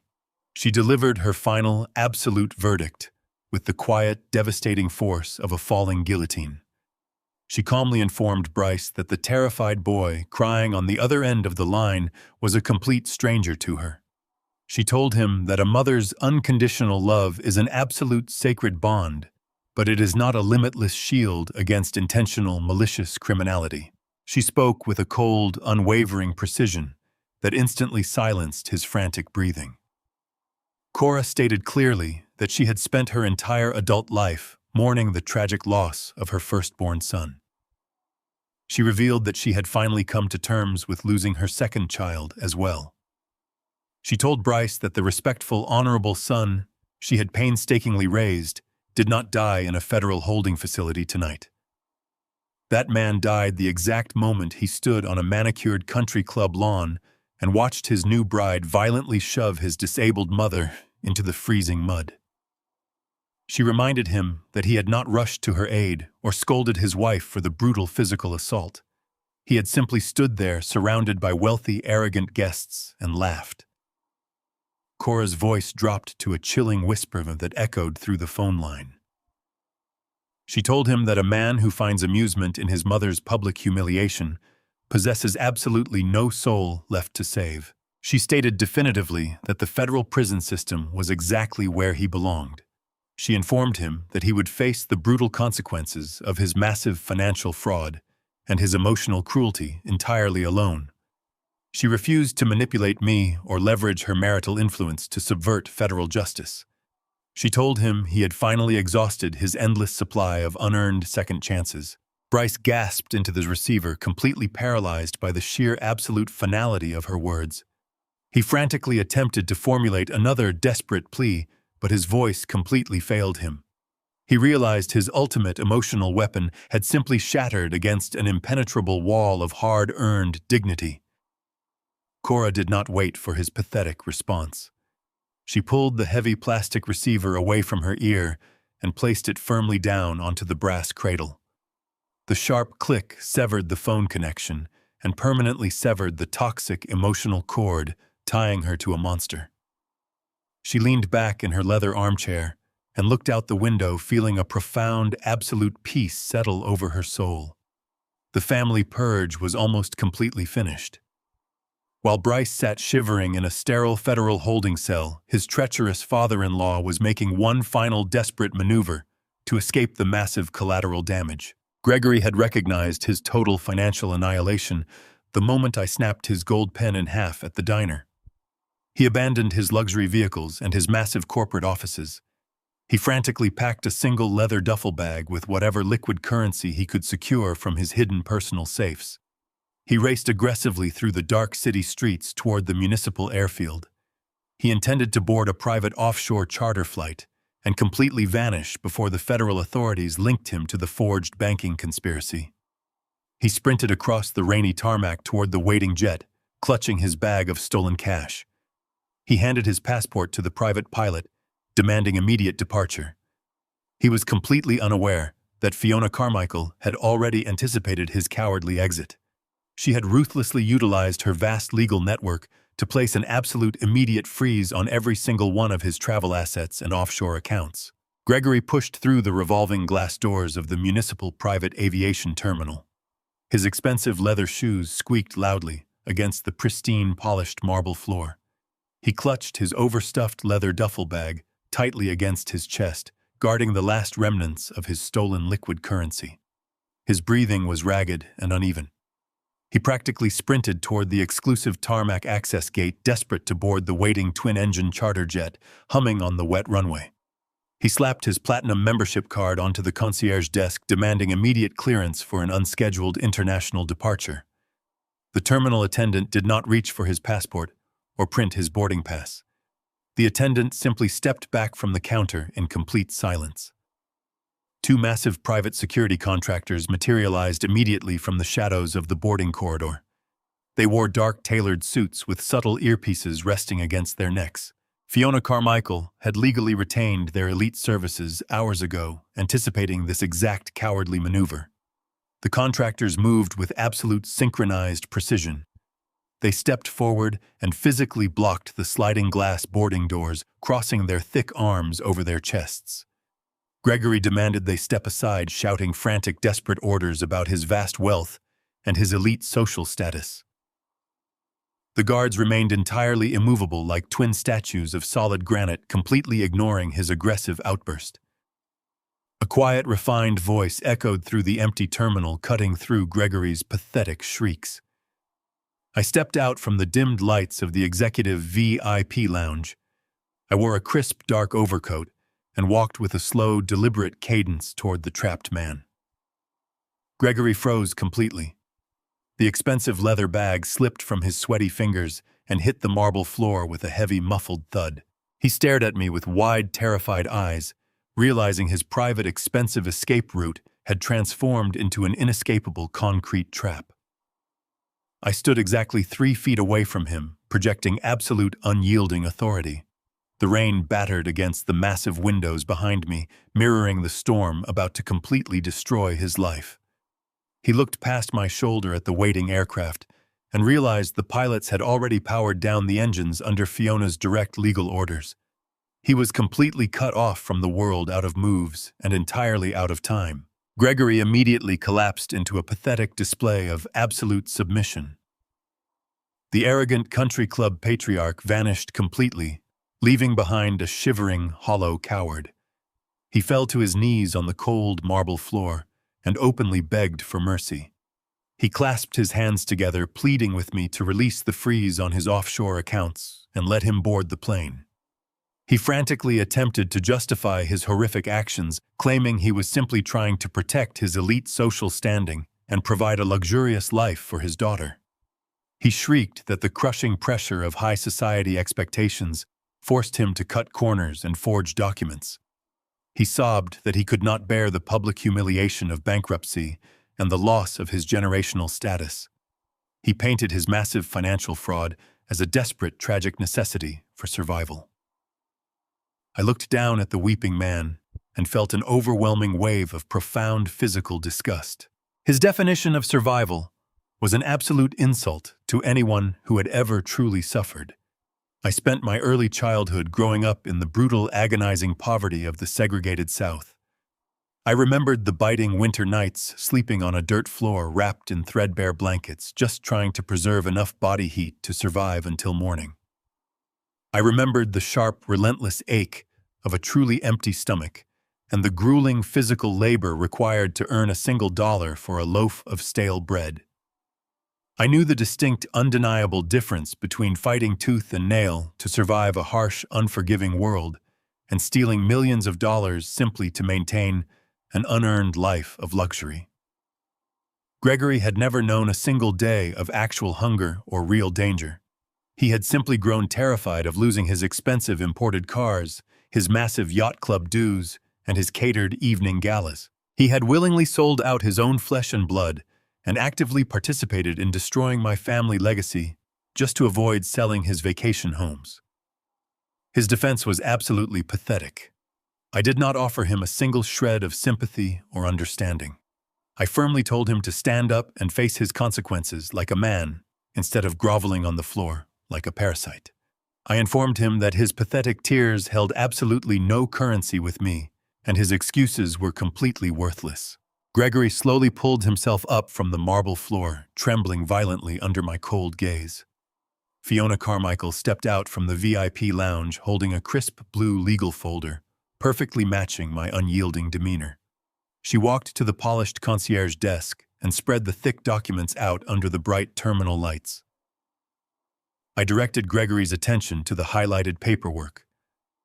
I calmly presented the finalized executed foreclosure documents on his primary luxury estate, his commercial construction headquarters, and every single one of his remaining domestic bank accounts. I informed him that my shadow corporations had officially consumed his entire financial existence. He was absolutely, unequivocally bankrupt. I then delivered my final, unnegotiable ultimatum. I pointed to a separate stack of transfer deeds resting beside the foreclosure notices. I demanded that Grigori instantly sign over every single one of his remaining legitimate hidden assets to completely cover the corporate funds his daughter and my son had stolen. He possessed a secret, untouched portfolio of commercial real estate and raw land holdings completely disconnected from his failing construction firm. I required the absolute total surrender of those properties to make the Freeman Family Trust completely whole again. I laid out his only two options with brutal clarity. He could sign the transfer documents immediately, relinquishing his last remaining pennies, and walk out of the terminal a completely destitute but free man. Or he could refuse the deal, and Fiona would instantly hand the audio recording of his treacherous diner confession directly to the federal agents currently processing his daughter. If he chose to walk away with his hidden portfolio, he would be joining Madison and Bryce inside a maximum security federal penitentiary before the sun came up. Gregory stared at the stack of papers, his chest heaving with sheer panic. He looked at the armed security contractors blocking the exit, and then at Fiona's completely emotionless face. He realized he possessed absolutely zero leverage. He was entirely at my mercy. I pulled a simple black pen from my coat pocket and placed it directly on top of the transfer deeds. I told him he had exactly 60 seconds to decide if he valued his freedom more than his hidden real estate. Gregory let out a long, defeated sob. He reached out with a violently trembling hand and picked up the black pen. He leaned over the polished concierge desk and hastily scribbled his signature across every single transfer document, surrendering the last remnants of his hidden wealth to my corporate trust. The ink smeared slightly under his shaking fingers, but the legal binding was absolute. He dropped the pen onto the marble and took a step back, completely stripped of his entire empire. He reached down to grab his overstuffed leather duffel bag, intending to leave the terminal with his packed belongings. The lead security contractor immediately stepped forward and planted a heavy combat boot firmly on the bag. I informed Gregory that the clothes and remaining cash inside that duffel bag were purchased with funds stolen from my company. They were officially seized as corporate property. Gregory stood frozen, realizing the absolute totality of his ruin. He turned slowly and walked toward the exit doors, pushing them open and stepping out into the freezing, relentless rain. He left the private aviation terminal with absolutely nothing but the wet clothes on his back and the crushing weight of his profound failure. The treacherous father-in-law had been completely and systematically dismantled. Weeks quickly turned into months as the federal prosecutors built their impenetrable case based entirely on the digital evidence extracted from Bryce's master laptop. The crisp autumn air eventually faded into a bitter, freezing winter. The highly anticipated federal trial date finally arrived for Bryce and Madison. They were transported from their separate holding facilities directly to the downtown federal courthouse, heavily shackled and surrounded by armed marshals. They were forced to walk into the imposing mahogany courtroom to face a notoriously ruthless federal judge, completely stripped of their wealth and entirely out of options. The federal courtroom remained deadly silent as the heavy mahogany doors swung shut, sealing the fate of the two individuals seated at the defense table. Bryce and Madison sat rigidly in their matching orange prison jumpsuits, looking entirely broken and stripped of their arrogant country club facades. The harsh fluorescent lighting of the judicial chamber highlighted the deep dark circles under their eyes and the sunken hollows of their cheeks. They were no longer the untouchable elite socialites who had ruthlessly orchestrated a hostile corporate takeover. They were simply two terrified inmates facing the absolute crushing weight of the federal justice system. Their expensive defense attorneys frantically paced the courtroom floor, attempting to execute a desperate and completely fabricated legal strategy. The lead defense counsel delivered a passionate opening statement, actively trying to paint Bryce and Madison as naive, manipulated victims. He dramatically pointed his finger toward the gallery, claiming they were heavily coerced into their financial crimes by a domineering, controlling patriarch. He argued that my relentless corporate expectations and suffocating demands had completely shattered my son's mental health, forcing him into making poor, erratic banking decisions. The defense tried to spin a tragic narrative of a vulnerable young couple trapped in a toxic family dynamic, desperately trying to carve out their own independence. They claimed the forged warehouse loans were simply a misguided attempt at corporate modernization, entirely misunderstood by an aging, out-of-touch father.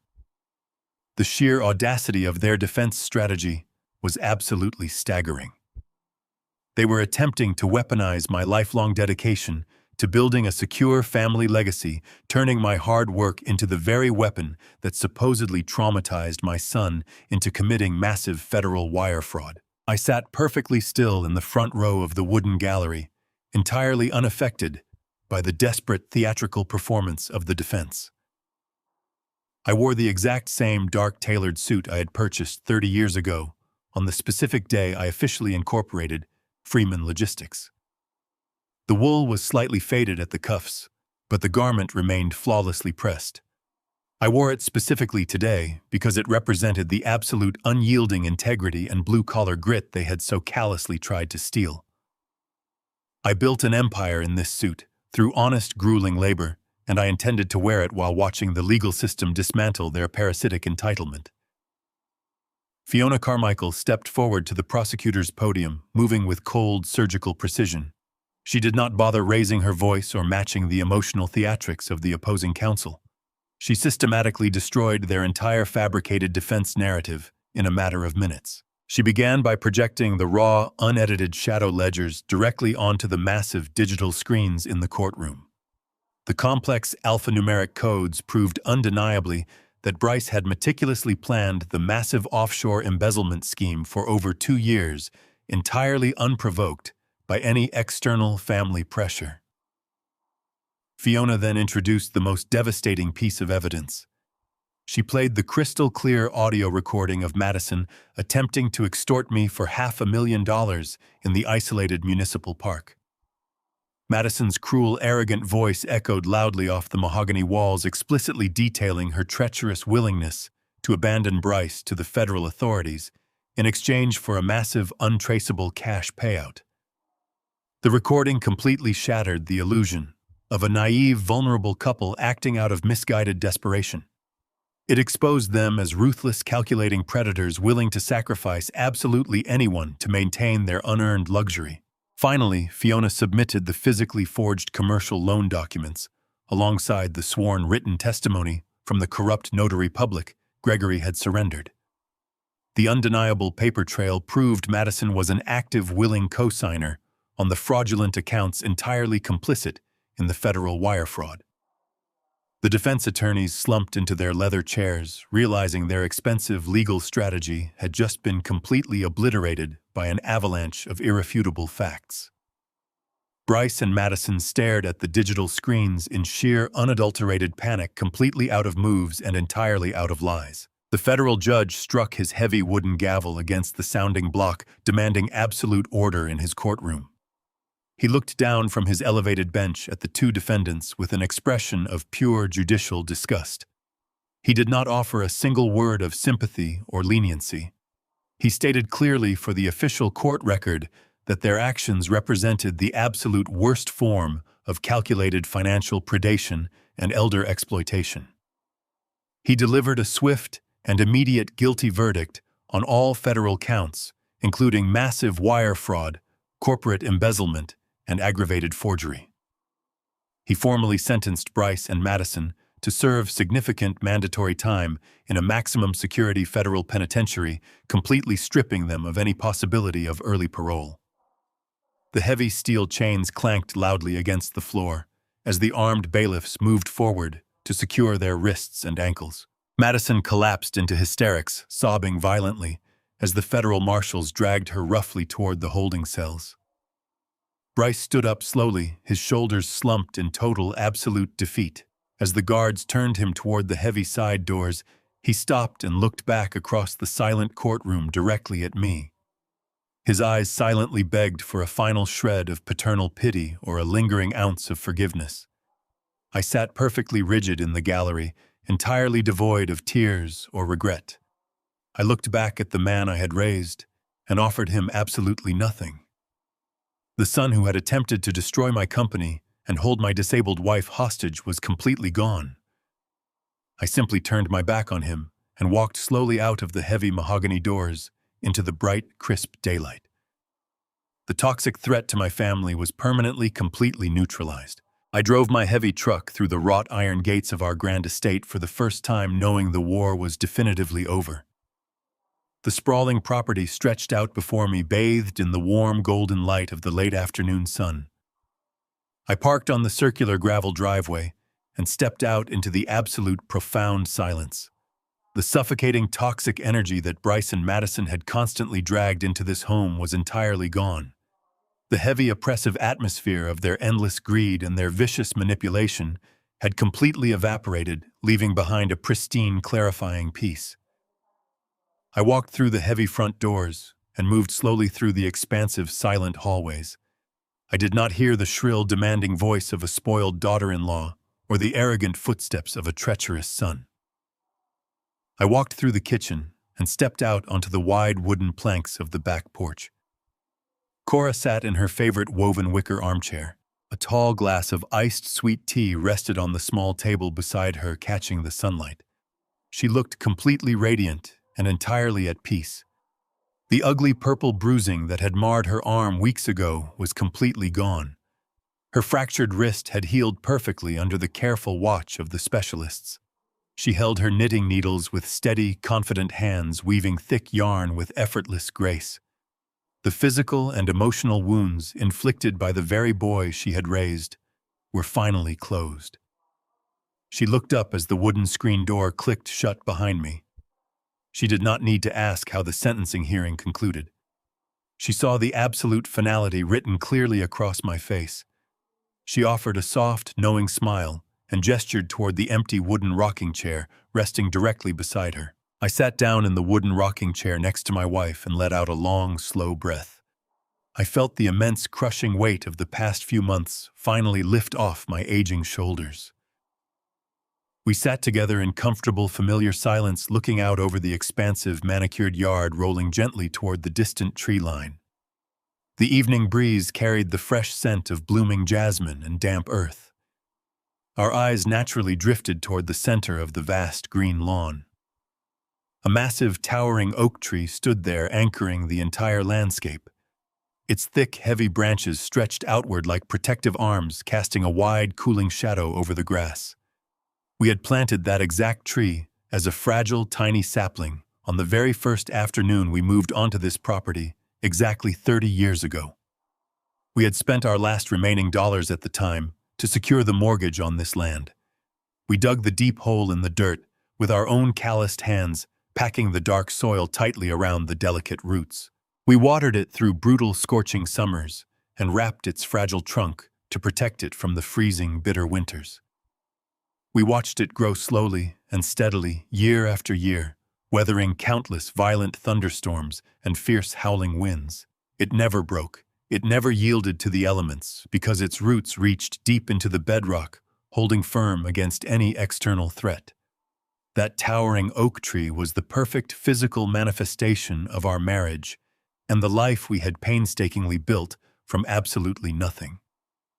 We had forged a bond designed to withstand unimaginable pressure. We had survived grinding poverty, corporate warfare, and now the ultimate devastating betrayal of our own flesh and blood. Bryce and Madison had crashed against our foundations like a sudden violent hurricane threatening to uproot everything we held dear. They honestly believed their vicious entitlement could easily tear down what took 3 decades of relentless loyalty to construct. They were entirely wrong. They were a temporary, destructive storm passing over an immovable object. Looking at the thick, unyielding trunk of that ancient oak, I knew our roots were permanently secure. The foundation we laid was simply too deep and too strong to ever be dismantled by parasitic greed. The corporate transition occurred seamlessly in the days following the federal sentencing. I legally transferred the vast majority of the recovered embezzled funds entirely out of the Freeman Family Trust. I established a new, highly secure charitable foundation dedicated exclusively to funding and mentoring young, underprivileged minority entrepreneurs. I refused to let stolen money sit idle when it could build legitimate futures for kids growing up in the exact same brutal poverty I had barely survived. I permanently removed myself from the daily operational grind of Freeman Logistics. I handed the absolute control of the regional freight empire over to the fiercely loyal, long-term shift supervisors and veteran dispatchers who had stood by me during the strike. They earned the company through decades of honest sweat, and they will guide its future with unbroken integrity.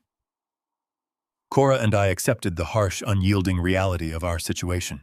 We had permanently lost our only biological son to his own insatiable malice. We would never hear his voice again, or welcome him back into our home. It was a profound, absolute loss, but it was a necessary amputation to guarantee our own survival. We traded the illusion of a happy family for the solid, undeniable truth. We reclaimed our personal dignity from those who sought to completely strip it away. We firmly secured the borders of our home and protected our legacy from total ruin. As the sun finally dipped below the horizon, painting the sky in deep shades of violet and gold, I reached out and took Cora's hand in mine. We established absolute permanent peace on our own terms. We found profound, quiet satisfaction in knowing that a boundary fiercely and intelligently defended is the ultimate expression of self-respect. I drove my truck through the gates of our estate, knowing the war was over. The property stretched out before me, bathed in golden light. I parked on the gravel driveway and stepped into the profound silence. The toxic energy Bryce and Madison constantly dragged into this home was entirely gone. The oppressive atmosphere of their endless greed completely evaporated, leaving behind a pristine peace. I walked through the heavy front doors and moved slowly through the silent hallways. I did not hear the shrill, demanding voice of a spoiled daughter-in-law or the arrogant footsteps of a treacherous son.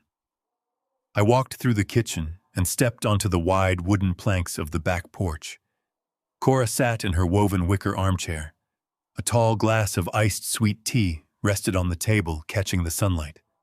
She looked completely radiant and entirely at peace. Her fractured wrist healed perfectly under the careful watch of specialists. She held her knitting needles with steady hands, weaving thick yarn with effortless grace. The physical and emotional wounds inflicted by the boy she raised were finally closed. She looked up as the screen door clicked shut behind me. She did not ask how the federal sentencing hearing concluded. She saw the absolute finality written clearly across my face.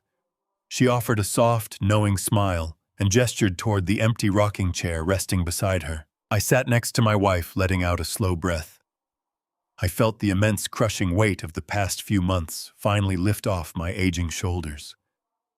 We sat in familiar silence, looking out over the manicured yard rolling toward the tree line. The evening breeze carried the fresh scent of blooming jasmine and damp earth. Our eyes drifted toward the center of the lawn. A massive, towering oak tree stood there, anchoring the entire landscape. Its thick, heavy branches stretched outward like protective arms, casting a wide, cooling shadow over the grass. We planted that exact tree as a fragile sapling on the very first afternoon we moved onto this property exactly 30 years ago. We spent our last dollars to secure the initial mortgage on this land. We dug the deep hole in the dirt with our own calloused hands, packing the dark soil tightly around the delicate roots. We watered it through brutal, scorching summers and wrapped its trunk to protect it from freezing, bitter winters. We watched it grow steadily year after year, weathering countless thunderstorms and howling winds. It never broke. It never yielded to the elements, because its roots reached deep into the bedrock, holding firm against any external threat. That towering oak tree was the perfect physical manifestation of our marriage and the life we painstakingly built from absolutely nothing. We forged a bond designed to withstand unimaginable pressure. We survived grinding poverty, corporate warfare, and now the ultimate devastating betrayal of our own flesh and blood. Bryce and Madison crashed against our foundations like a sudden violent hurricane threatening to uproot everything we held dear. They believed their vicious entitlement could easily tear down what took 3 decades to construct. They were entirely wrong. They were a temporary destructive storm passing over an immovable object. Looking at the thick, unyielding trunk of that ancient oak, I knew our roots were permanently secure. The foundation we laid was simply too deep to be dismantled by parasitic greed. The corporate transition occurred seamlessly in the days following the federal sentencing. I legally transferred the vast majority of the recovered embezzled funds entirely out of the Freeman Family Trust. I established a highly secure charitable foundation dedicated exclusively to funding and mentoring young, underprivileged minority entrepreneurs. I refused to let stolen money sit idle when it could build legitimate futures for kids growing up in the exact same brutal poverty I barely survived. I permanently removed myself from the daily operational grind of Freeman Logistics. I handed absolute control of the regional freight empire over to the fiercely loyal, long-term shift supervisors and veteran dispatchers who stood by me during the strike. They earned the company through decades of honest sweat, and they will guide its future with unbroken integrity. Cora and I accepted the harsh, unyielding reality of our situation. We permanently lost our only biological son to his own insatiable malice. We would never hear his voice again or welcome him back into our home. It was a profound, absolute loss, but it was a necessary amputation to guarantee our survival. We traded the illusion of a happy family for the solid, undeniable truth. We reclaimed our personal dignity from those who sought to completely strip it away. We firmly secured the borders of our home and protected our own legacy from total ruin. As the sun finally dipped below the horizon, painting the sky in deep shades of violet and gold, I reached out and took Cora's hand in mine. We established absolute permanent peace on our own terms. We found profound, quiet satisfaction in knowing that a boundary fiercely defended is the ultimate expression of self-respect. We learned a difficult lesson through this agonizing ordeal. Blood does not automatically entitle anyone to blind loyalty or unearned resources. True family is built on respect and unwavering accountability. When you permit toxic individuals to exploit your generosity without consequence, you are not nurturing them, you are simply funding your own destruction. Recognizing when to cut the cord is a painful but necessary act of genuine self-preservation. You must always protect your peace at all costs. Did this story resonate with your experiences? Have you ever had to establish firm, unyielding boundaries to protect yourself from entitled, toxic family members? Share your thoughts and personal stories in the comments below. Your perspective might give someone else the courage they desperately need to stand their ground. Please like this video and subscribe to the channel for more powerful stories about resilience and defending your truth. Thank you for your support. We learned a difficult lesson through this agonizing ordeal. Blood does not automatically entitle anyone to blind loyalty or unearned resources. True family is built on respect and unwavering accountability. When you permit toxic individuals to exploit your generosity without consequence, You are not nurturing them, you are simply funding your own destruction. Recognizing when to cut the cord is a painful but necessary act of genuine self-preservation. You must always protect your peace at all costs. Did this story resonate with your experiences? Have you ever had to establish firm, unyielding boundaries to protect yourself from entitled, toxic family members?